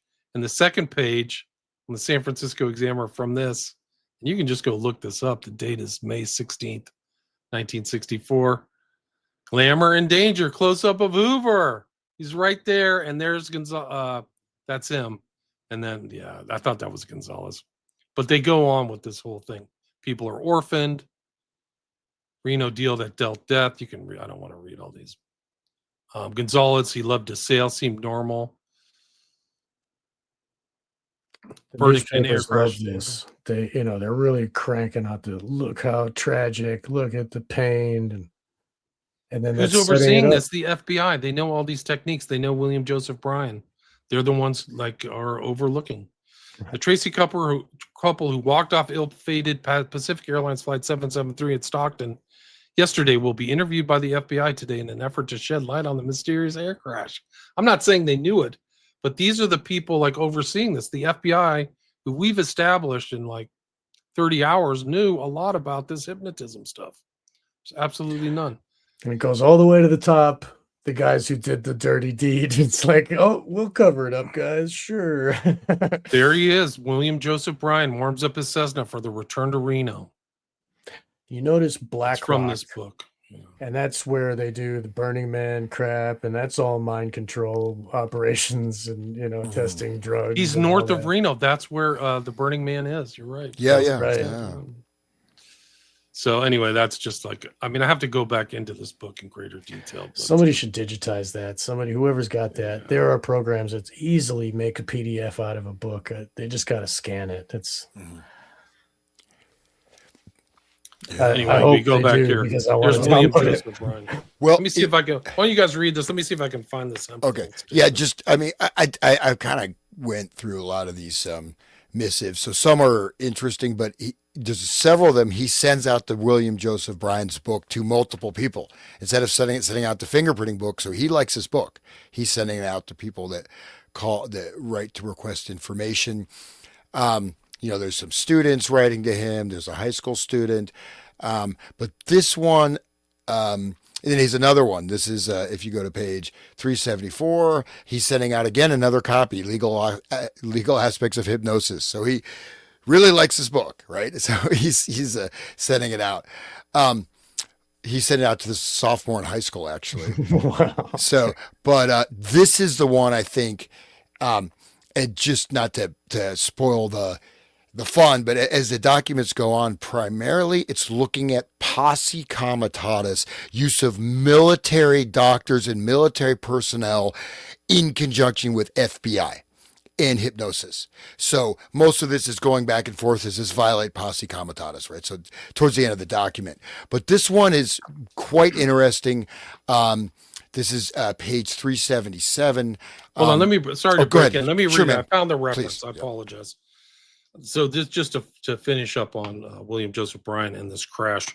According to this book, Project Artichoke, Hemphill stated that they recruited Gonzalez in San Francisco with filmed adolescent sex, then used blackmail to help program him with poison and hypnosis at the Santa Rita farm, which is in the East Bay. Bob told me that Gonzalez was prepared by Bryan to crash the Reno to San Francisco bound commercial airliner into a satellite tracking station. Gonzalez was drugged while at the Palace Hotel in Reno. Then, after a stop in Stockton, was triggered when the plane started to descend near North Livermore Valley, which just coincides with the people who got off the plane at Stockton that I just mentioned, if you recall. According to the accident report, investigators discovered that Gonzalez had advised both friends and relatives that he would die either on Wednesday, May 6th or Thursday, May 7th. He referred to his impending death on a daily basis throughout the week preceding the incident. When the Fairchild F-27A with 43 other people started to descend over the safe house in mysterious ground-based wire antennae, Gonzalez, fully triggered, pulled out his gun, entered the cockpit, and shot the pilot, Ernest Clark. At 6:48 p.m., the aircraft radioed its last message. First Officer Raymond Andrus was heard saying, "Skipper shot. We've been shot, trying to help." Pacific Airlines Flight 773 actually flew over the Santa Rita farm. It's part of the book. It's like a mind control farm. Santa Rita farm and crashed into the side of a hill near San Ramon. Bob suggested the whole terrifying tragedy was filmed from the safe house. We film everything. So like a snuff film, they filmed it. Like the guys from Zodiac or Sons of Sam. This is the 60s. 64. Of the 44 people killed was San Francisco Police Inspector George F. Lacow. According to Hemphill, Bryan harbored a deep-rooted hatred for the SFPD and Lacow personally because of an argument that took place in the bar at the waterfront restaurant. According to Bob, they had to close the safe house at 225 Chestnut Street in San Francisco's North Beach. This is Midnight Climax. If you remember the story of Midnight Climax and all those stories with George White and Gittinger, this Brian is tangentially associated with us. And 225 Chestnut, if you read these other stories of the Midnight Climax, for people who know, that's it's in the North Beach. This is confirmed. So this book is like accurate on certain things. I don't know. It's pretty well. Because of local here concerning crime and complaints about reported adolescent prostitution. Hemphill further stated that days after the National Guard left the crash site, Brian celebrated the evil with a black mass. Ooh. Bob made sure that we knew that they could do this to anyone. Bob harassed Arlene at the painting party the same way. Brian can make you do anything, make you kill that baby. This was followed up with the unexpected arrival and personal appearance of Dr. Brian for Leverage. He's a big boy. He's like over 300 pounds. You know, That's the story. So this whole really thing, crazy. It's funny. Like the guy who flew the plane, they got him with blackmail of underage girls. I mean, like, what is Epstein doing? You know, what were they doing in Eyes Wide Shut in the Rainbow Room? Like, you know, what? This is the operation. That's how they get you. Operation, right? That's how they get you, Right. man. It has a ring of truth to it, so you have to take it with a grain of salt. It's probably, when you find out these books are fringe books, it's probably they're super important. We know the FBI suppressed really important books. They would take books out of libraries. You have to remember, like Hoover they presented themselves as a law enforcement, but they were almost like reality shapers.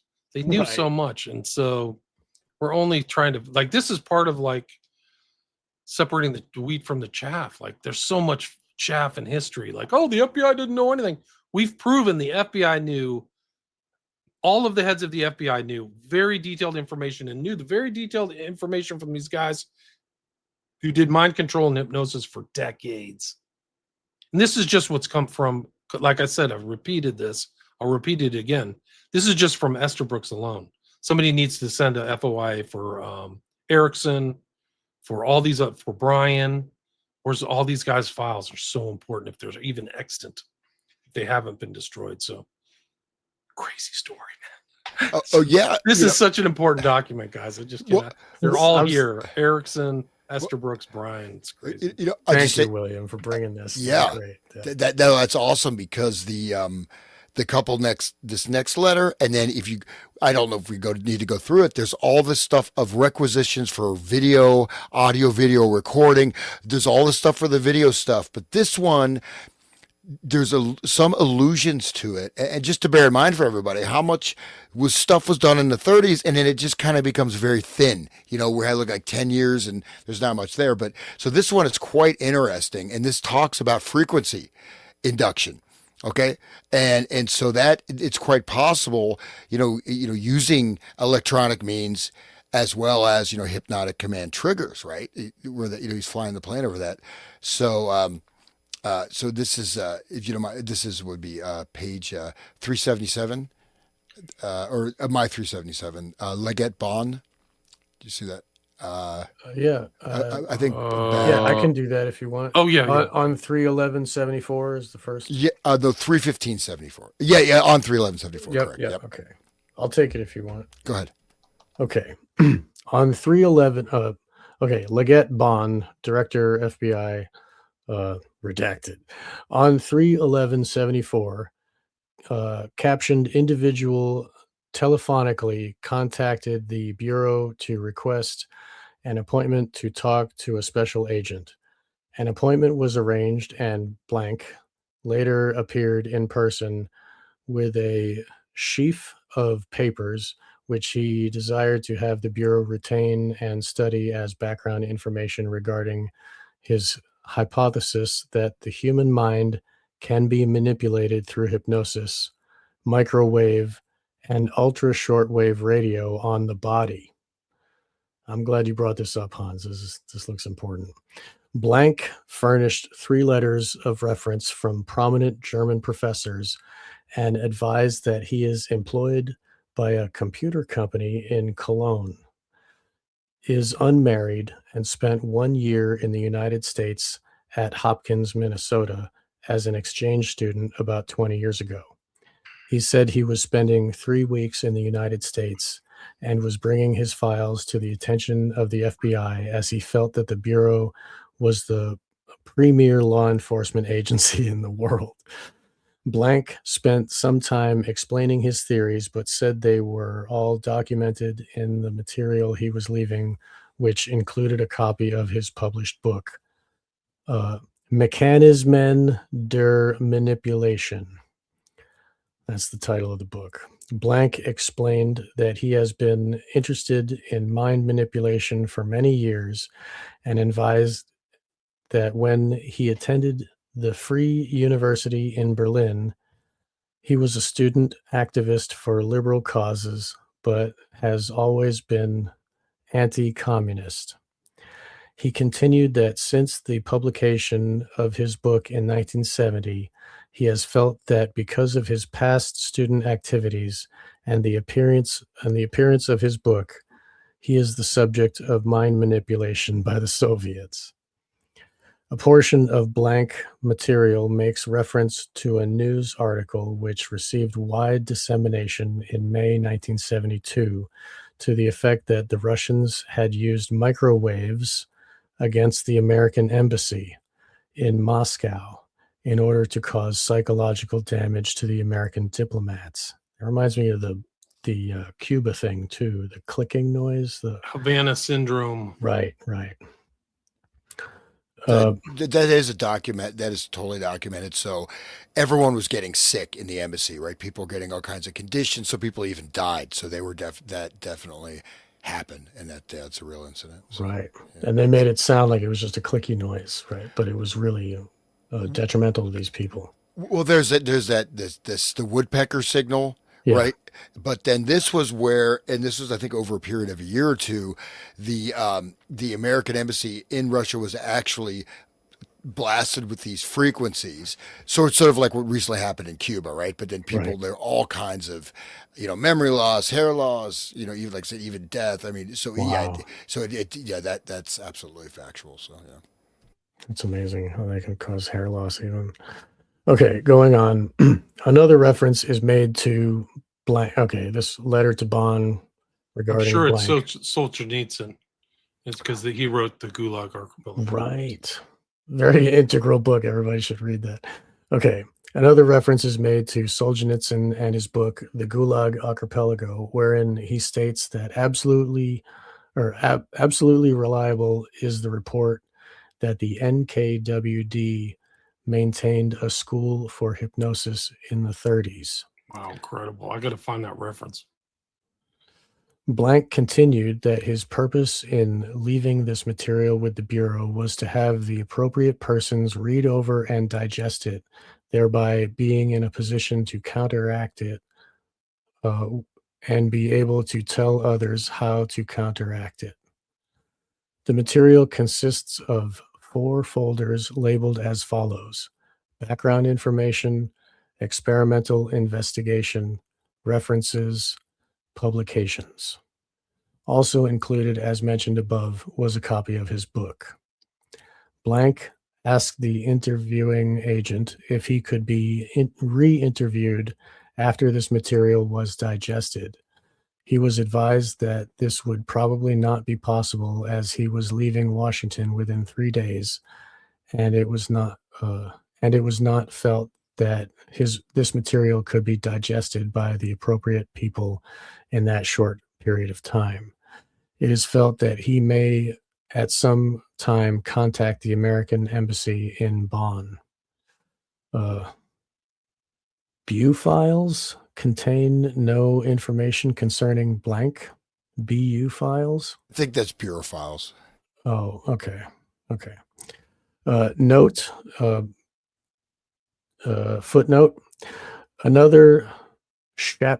although Shapitz feels that he is the subject of a psychological attack. So that's his name, Shapitz. It was redacted above, but okay. SCHAPITZ feels that he is the subject of a psychological attack by the Soviets. He is extremely well-spoken, speaks fluent English, and does not give the impression of being aberrant. Although the data he left seems to be quite technical, S.A. Ralph W. Engelmeyer, in reviewing it, feels that it may be worthy of review by both the laboratory and intelligence divisions, in view of the fact that Shapitz has apparently gone to considerable trouble to compile information in this field into 3 of the folders which he furnished. That's the end of that. Yeah, and so there's some allusions to that. So we're talking about, again, this microwave technology, radio frequency technology, everything that was described in what you read, William, right? About that. But also the note that this guy is supplying all this information to the FBI when most likely the FBI is actually engaging in this very same thing. You guys are just number one. I love you guys. Help me. Yeah, right. Okay. Statist punk. Yeah. Yeah. So, and this gets through, but we see pretty much, we're in the 70s now. It's very thin, right? I mean, in terms of what, we see further, basically primarily it's a debate about using military personnel in FBI hypnotic sessions and posse comitatus. So these long, we can get, if you want to read through these, all these legal briefs and how does it violate posse comitatus or not. The Army of God, as mentioned, I know I'm kind of skimming, but primarily, I think in this way, the thing is, it's almost like, we just started doing it. I mean, they've been doing this since the 30s. This is 40 years, and they're acting like, does a hypnosis get information from a witness? You know what I mean? So I think, to a certain extent, you could say that some of this is not necessarily a cover-up, but it's like they're using hypnosis way before, this, and they're acting like, we're just discovering the use of hypnosis for witnesses. But we just got to do some more tests, guys. Just keep giving money. Let's see. Can you read the next one by William S. Kroger, William Saul Kroger? I've got some screenshots for Which you. page is that? It's the one right after hypnosis and truthfulness. It seems to be just like a snippet, but he's an important part of the whole story. Okay, we were at 77. It's 378 is what I have. 378. Yeah, okay. Hypnosis versus truthfulness. Regarding the story, Russo hypnotized, March 317. That's okay. I think that's actually, excuse me, but that's actually from the Garrison thing against, what was the guy's name? What was the guy's name he tried to criminally, Garrison in the JFK case? He actually hypnotized the kind of main witness for the prosecution, which was Russo. So I think that's what it's actually referencing. Okay. Russo was his name. What was the guy's name who he arrested? Not Guy Bannister. It's somebody in the chat knows. You know better than I do. Yeah, I rely on you for. I see his face, but I can't remember his name right now. Clay Shaw, thank you, Southwest. Yes, Clay Shaw. So Russo was the claim. He was played by Kevin Bacon in the JFK film. Right. I'm sorry. Please continue. Sorry. May I, as the result of over 35 years of experience with hypnosis, emphasize that a person's statements made while hypnotized have no more validity than those made at so-called non-hypnotic levels. In other words, the credibility of an individual's testimony under hypnosis can be challenged in as much as a person can distort the truth under hypnosis. Thus, an individual may develop screen memories where he misremembers. That's important for SRA. People should know about that, screen memories. However, hypnosis can result in better recall of mnemonic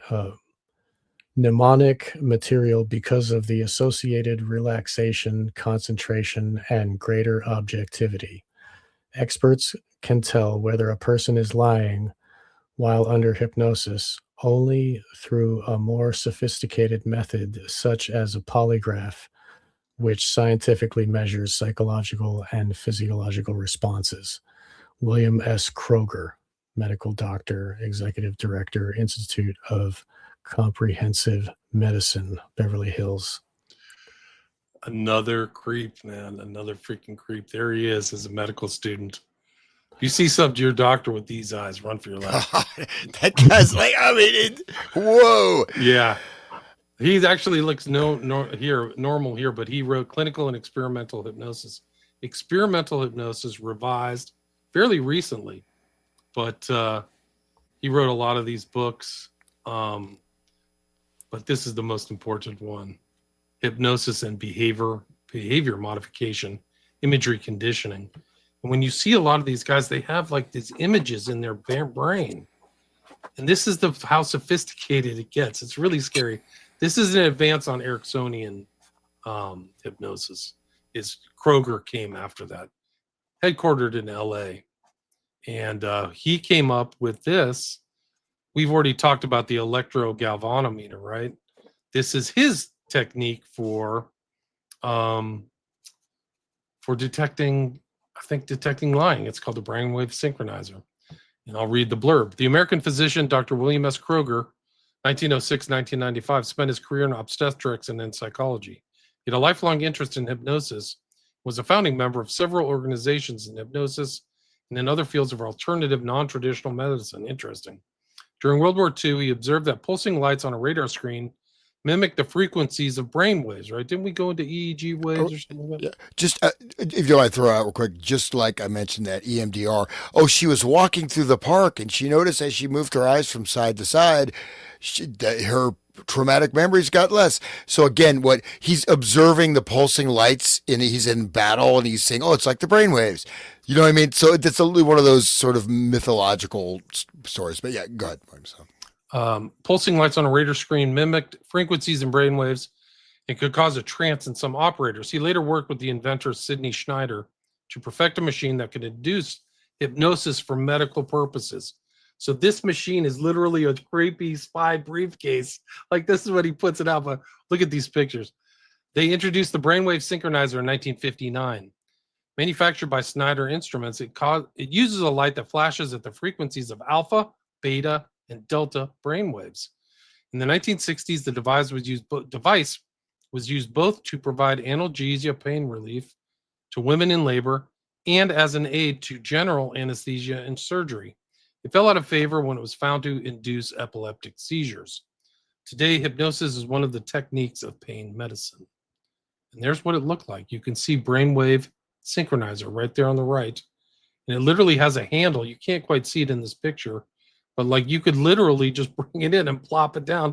And there's the delta, alpha, and beta ranges. It's incredible stuff. There's the handle right there. So it shows you it's like a briefcase size. It's not like an installed thing. Unfortunately, I got rid of this. I had this like white noise generator thing that was used in that late 50s, but that's a briefcase model. That's portable. Bro, look at this. Nobody you just would show know up. either. Oh my God. You show up with that. Why don't you lie back and look into this light, Bob, or whatever. Go to see your guidance counselor, Kroger. I just want to quit smoking, guys. Oh, I'll look at that. Okay. You've mentioned the control of Candy Jones, Sean. Kroger is mentioned under a pseudonym as one of Candy Jones's handlers, as well as potentially William Joseph Bryan. So she's surrounded by them. I used to look at this book and like go, it's just not possible and probable. And now that I look at these guys, it's like, whoa, this is possibly it. I have like a bio of Kroger here somewhere. I gotta find it. But it's extraordinary because it ties into. I'll find out what his fake name was. Let's see. Kroger's work on hypnosis inevitably intersected with the era's paranoia over mind control fueled by Cold War tensions. Declassified CIA documents reference his book Clinical and Experimental. Well, I have the document actually. Clinical and Experimental Hypnosis as a foundational research into behavioral manipulation, including in the USSR. This places him in the orbit of MKUltra that explored hypnosis. The most sensational allegation stems from the case of Candy Jones. It's not a real name. Forgot what it is. 1940s pinup model and radio host. In her book, Control of Candy Jones, co-authored with her husband, Donald Bain, Jones claimed under hypnosis that she was recruited by the CIA as a courier in mind control experiments. She identified Kroger as, quote, Dr. Gilbert Jensen, quote, a pseudonym for the hypnotist who allegedly used narco-hypnosis, drug-assisted hypnosis, to create her alter ego. And so what you realize is that Gottlieb communicated with West under a fake name too. So you have to assume that all of these guys, Esther Brooks had a fake name. Remember the Saul missives or whatever that entity was. That was done under a fake name. Remember where he was channeling that thing in upstate New York? Oh yeah. What was the name of the channeled entity? That's super important. Seth. The Seth channels, right. Right. So Esther Brooks has a fake name there. Kroger has a fake name. We know West has a fake name. Her alter ego was named Arlene. She described sessions involving injections, electrodes, and trauma to split her personality. While Kroger never publicly addressed these claims and skeptics dismissed Jones's claims, the timing aligns with MKUltra. Declassified files confirmed the CIA-funded hypnosis research at institutions where Kroger lectured, and his expertise in imagery conditioning, which I just showed the cover of his book, right? I can go back there. Hypnosis and behavior modification, imagery conditioning. mirrors programs' goals of programmable behavior. Martin Cannon's The Controllers further speculates that Kroger's role in hidden government research linking hypnosis to electronic brain stimulation in non-consensual experiments. Concrete evidence remains circumstantial. Yeah. So these guys are dirty now. They have front personalities. Yeah. Not really. No, absolutely. And Williams is so valuable bringing that up because, so again, Williams, Jenny, right, he's sending out the book to I'm a sophomore in high school. I'm a young girl. Here, read, meet William, 300 pounds of love. Right, I got to find that quote of his. It's real like but I think it's even in his Wikipedia page. Let me see if I can find it. But what you see is that, again, they were started this in the 30s. As this document, we're getting towards the end, this stuff they have vast resources. They have, and it's not like this stuff was even at the very beginning, this electric light, electronic simulation, they were trying all these different methods, right?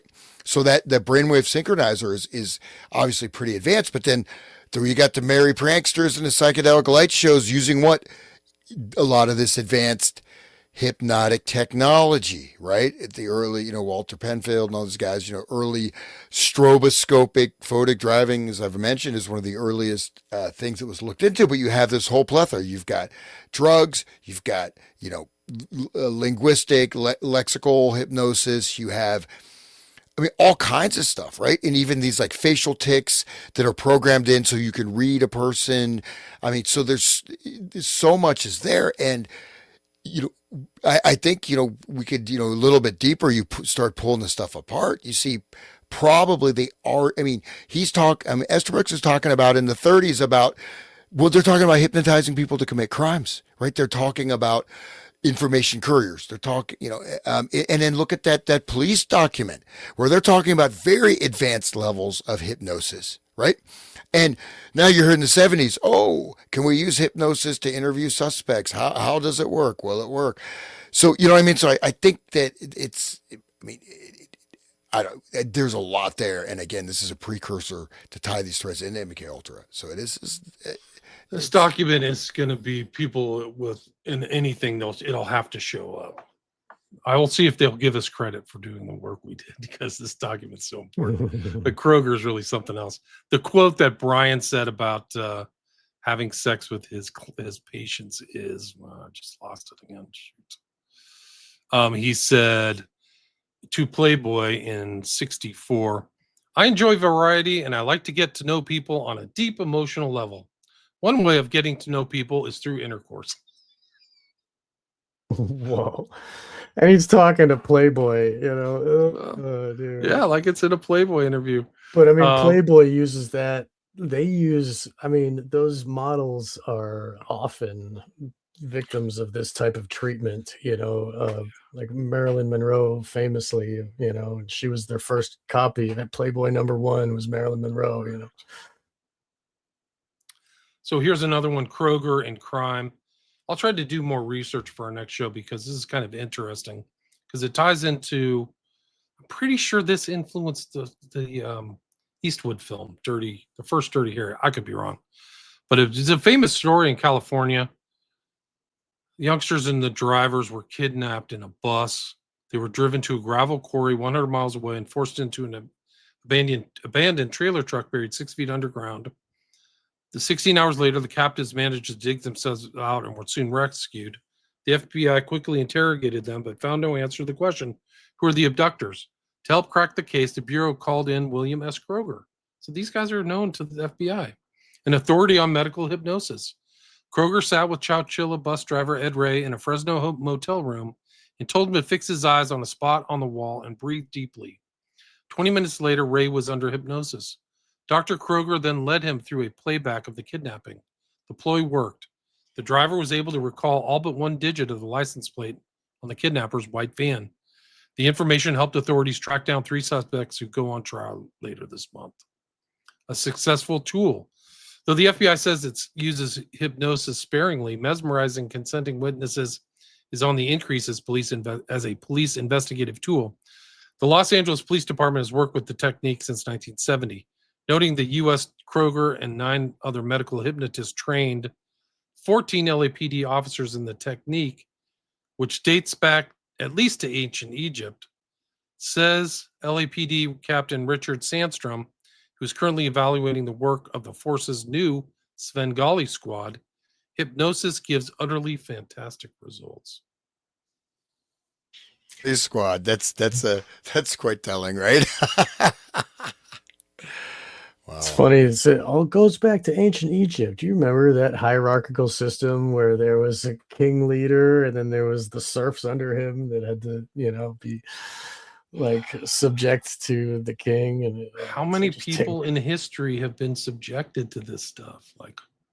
Yeah, like right. They say that the Egyptians got the idea of that because the snake, the cobra hypnotizes its victim before it kills them.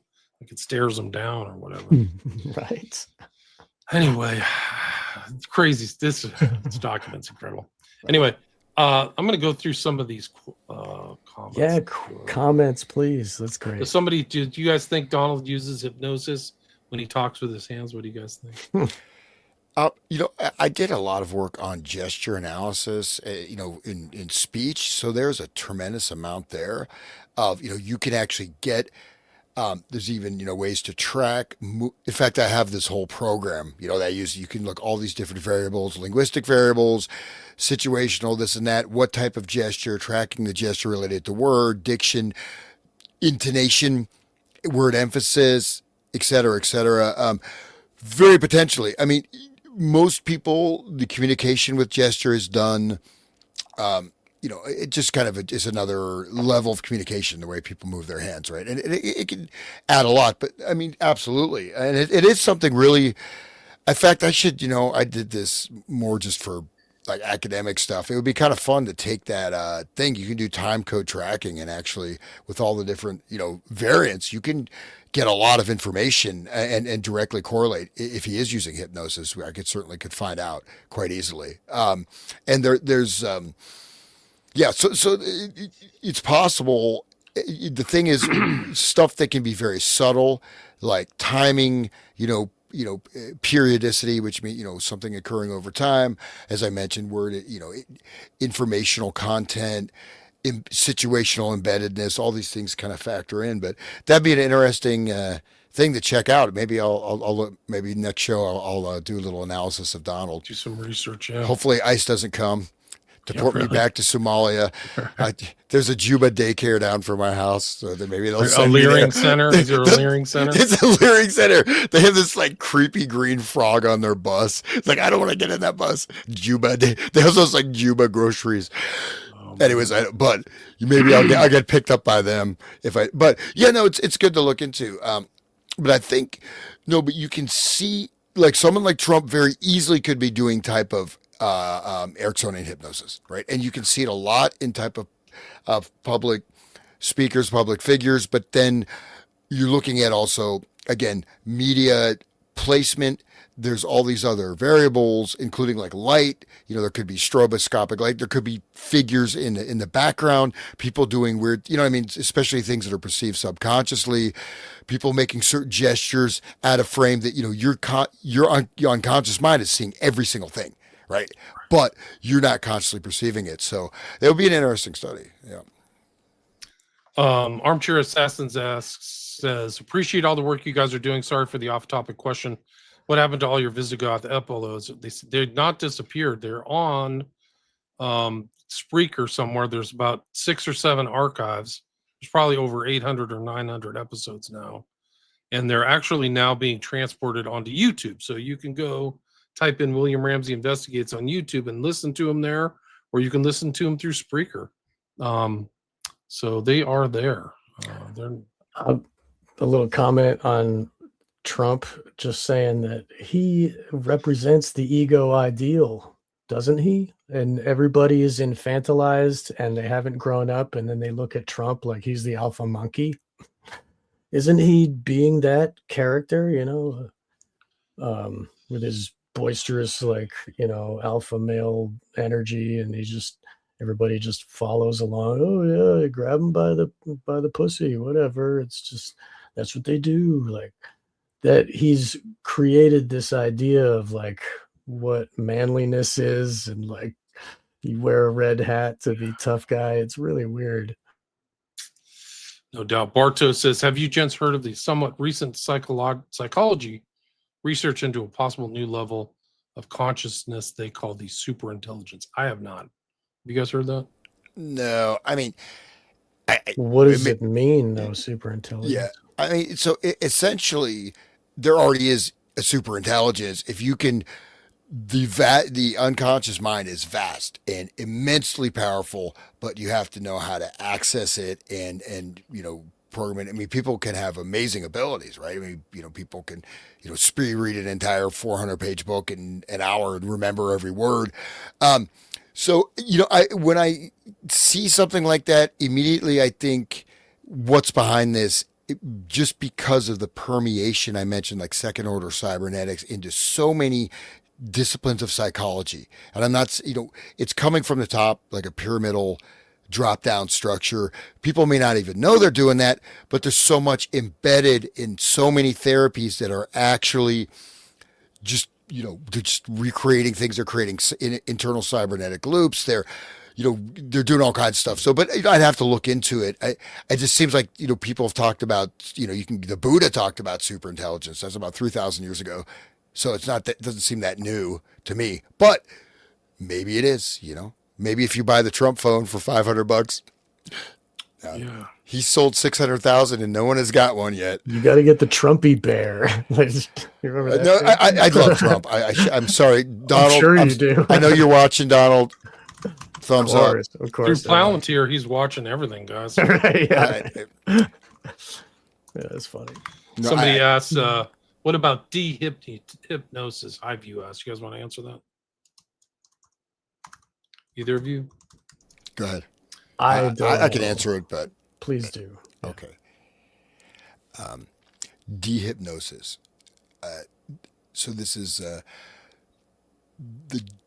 the difficulty is that the recognition of the light trance state to be able to catch yourself or mind, like when you kind of go blank, you kind of start doing things kind of robotically, you're suddenly doing something, it's you're going to go into a state of sort of unconsciousness, but there's going to be a trigger. If you could start to catch that or track that, I mean, people space out all the time, this and that, but there's going to be either types of images, types of, especially internal dialogue, this kind of thing.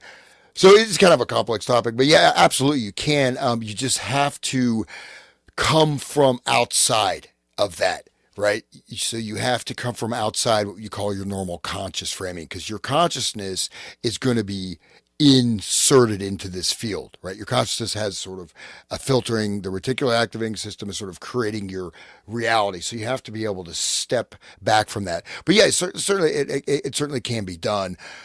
But it just takes noticing, right? And so, it's not so much as bad as say like, people have lost time. They don't remember, they lose all these hours of their life, but there's certainly, if something you're interested in personally, that, shoot me an email, whatever. But yeah, it certainly can be done because again, these are imposed structures. You just have to pull apart the base. You cannot do it from within the system. Like if anything is within sort of a programmed hypnotic command consciousness framing, anything done with that, that's what I mentioned, all these therapies. It's just going to keep reimplanting it. It's just going to keep making it deeper. You cannot escape from within that field.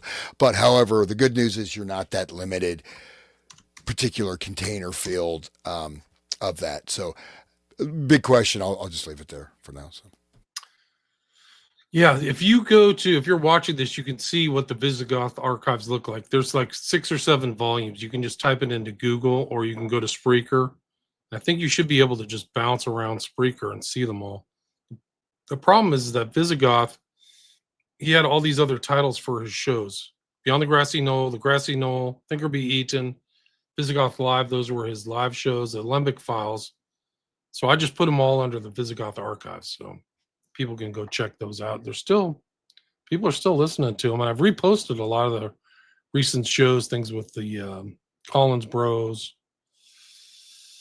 Blues John's Traveler asks, have you heard anything about hemispheric isolation research? I haven't. Do you guys want to answer that? That's where they separate the left and the right and stimulate both sides at the same time in different frequencies. Is that like a binaural beats type? Didn't we discuss that last time or the time before, something like that? I think Hans knows a lot about that too. Well, there's stuff where you sever the connection of the two cortexes, right? So there's been invasive. There's all kinds of research on that. So specifically that's I don't know exactly what they're referring to, but yeah, I mean there's a variety of things on that, but this includes pretty hardcore things. Even the Soviet Union, what this part of the brain does, so just cut it out, see what happens. So yeah, but there are ways to stimulate hemispheres. But I want to say the super intelligence, I just looked that up. So this is where the AI completely surpasses humanity. It makes everything is integrated. All of your decision making, all of your behavior is going through the AI. Human identity and selfhood, creating digital clones, virtual therapists. So yeah, it sounds pretty. So super intelligence, if that's what we're talking about, is 1138. It's like we're basically you can't even take a piss without asking the AI. I mean, it sounds pretty rough. I certainly hope that doesn't happen. One thing about the split brain, Kerry Olahe talks about with the programmers, the SRA programmers have a specific type where they will sever the left from the right and they program each one separately.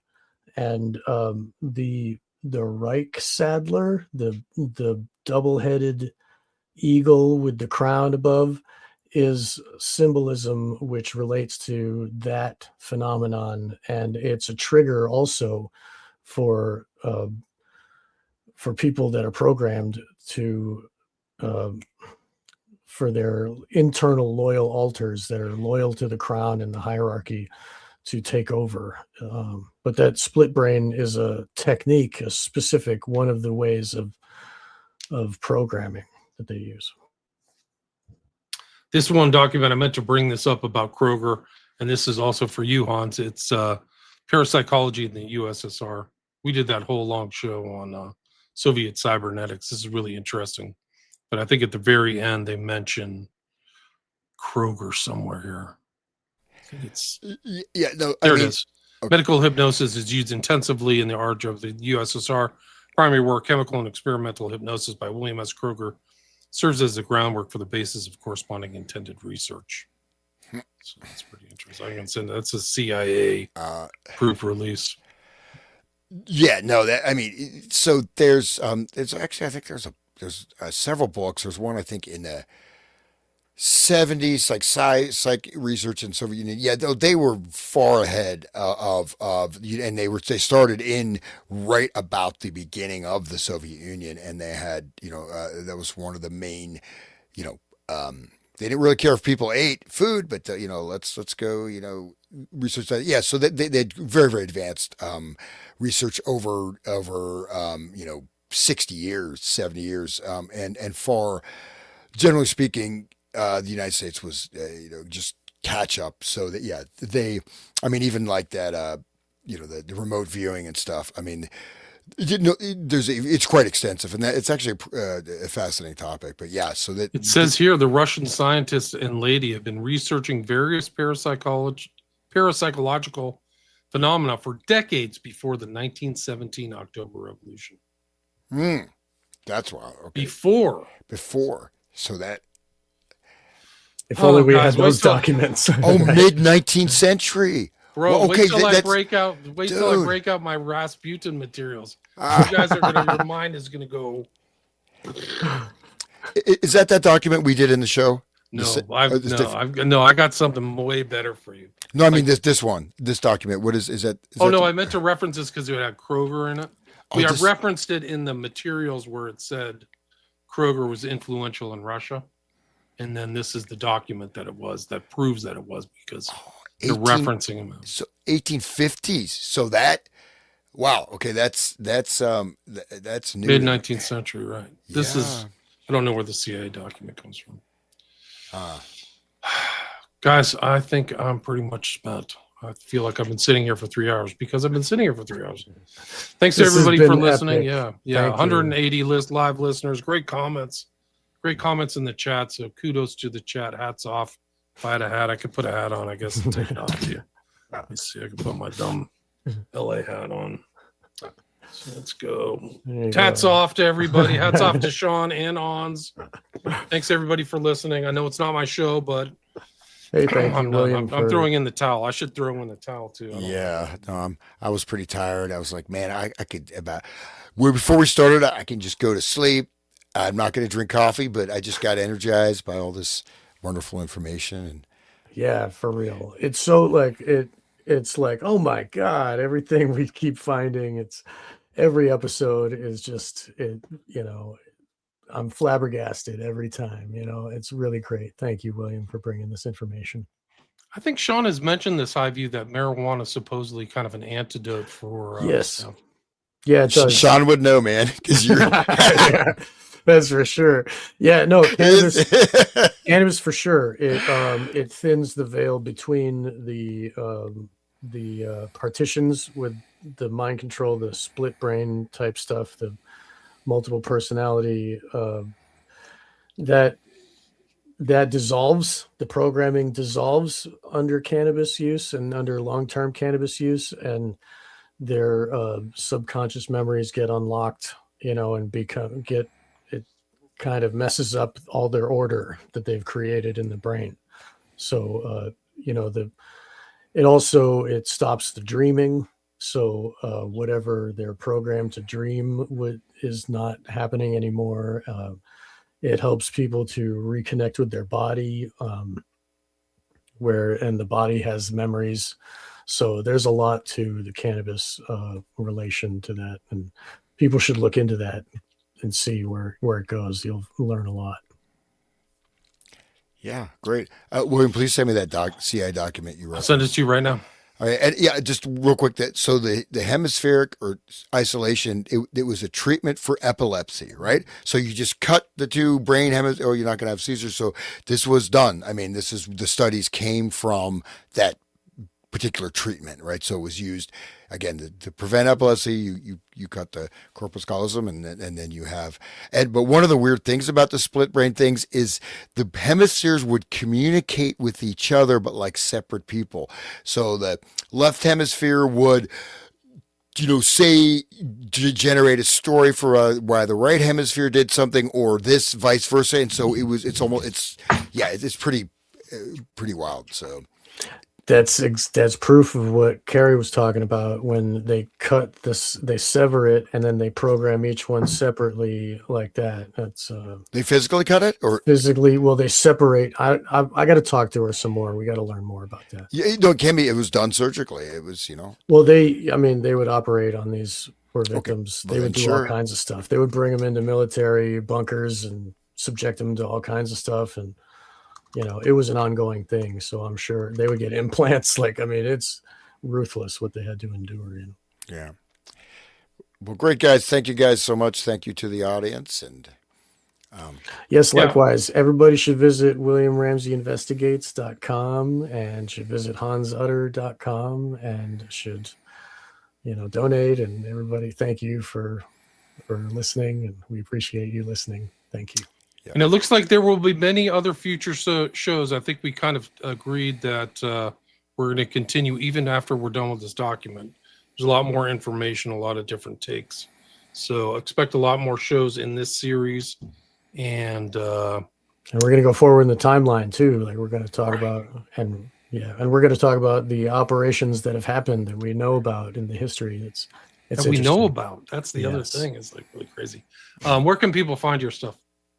okay, so you can find. go. I've got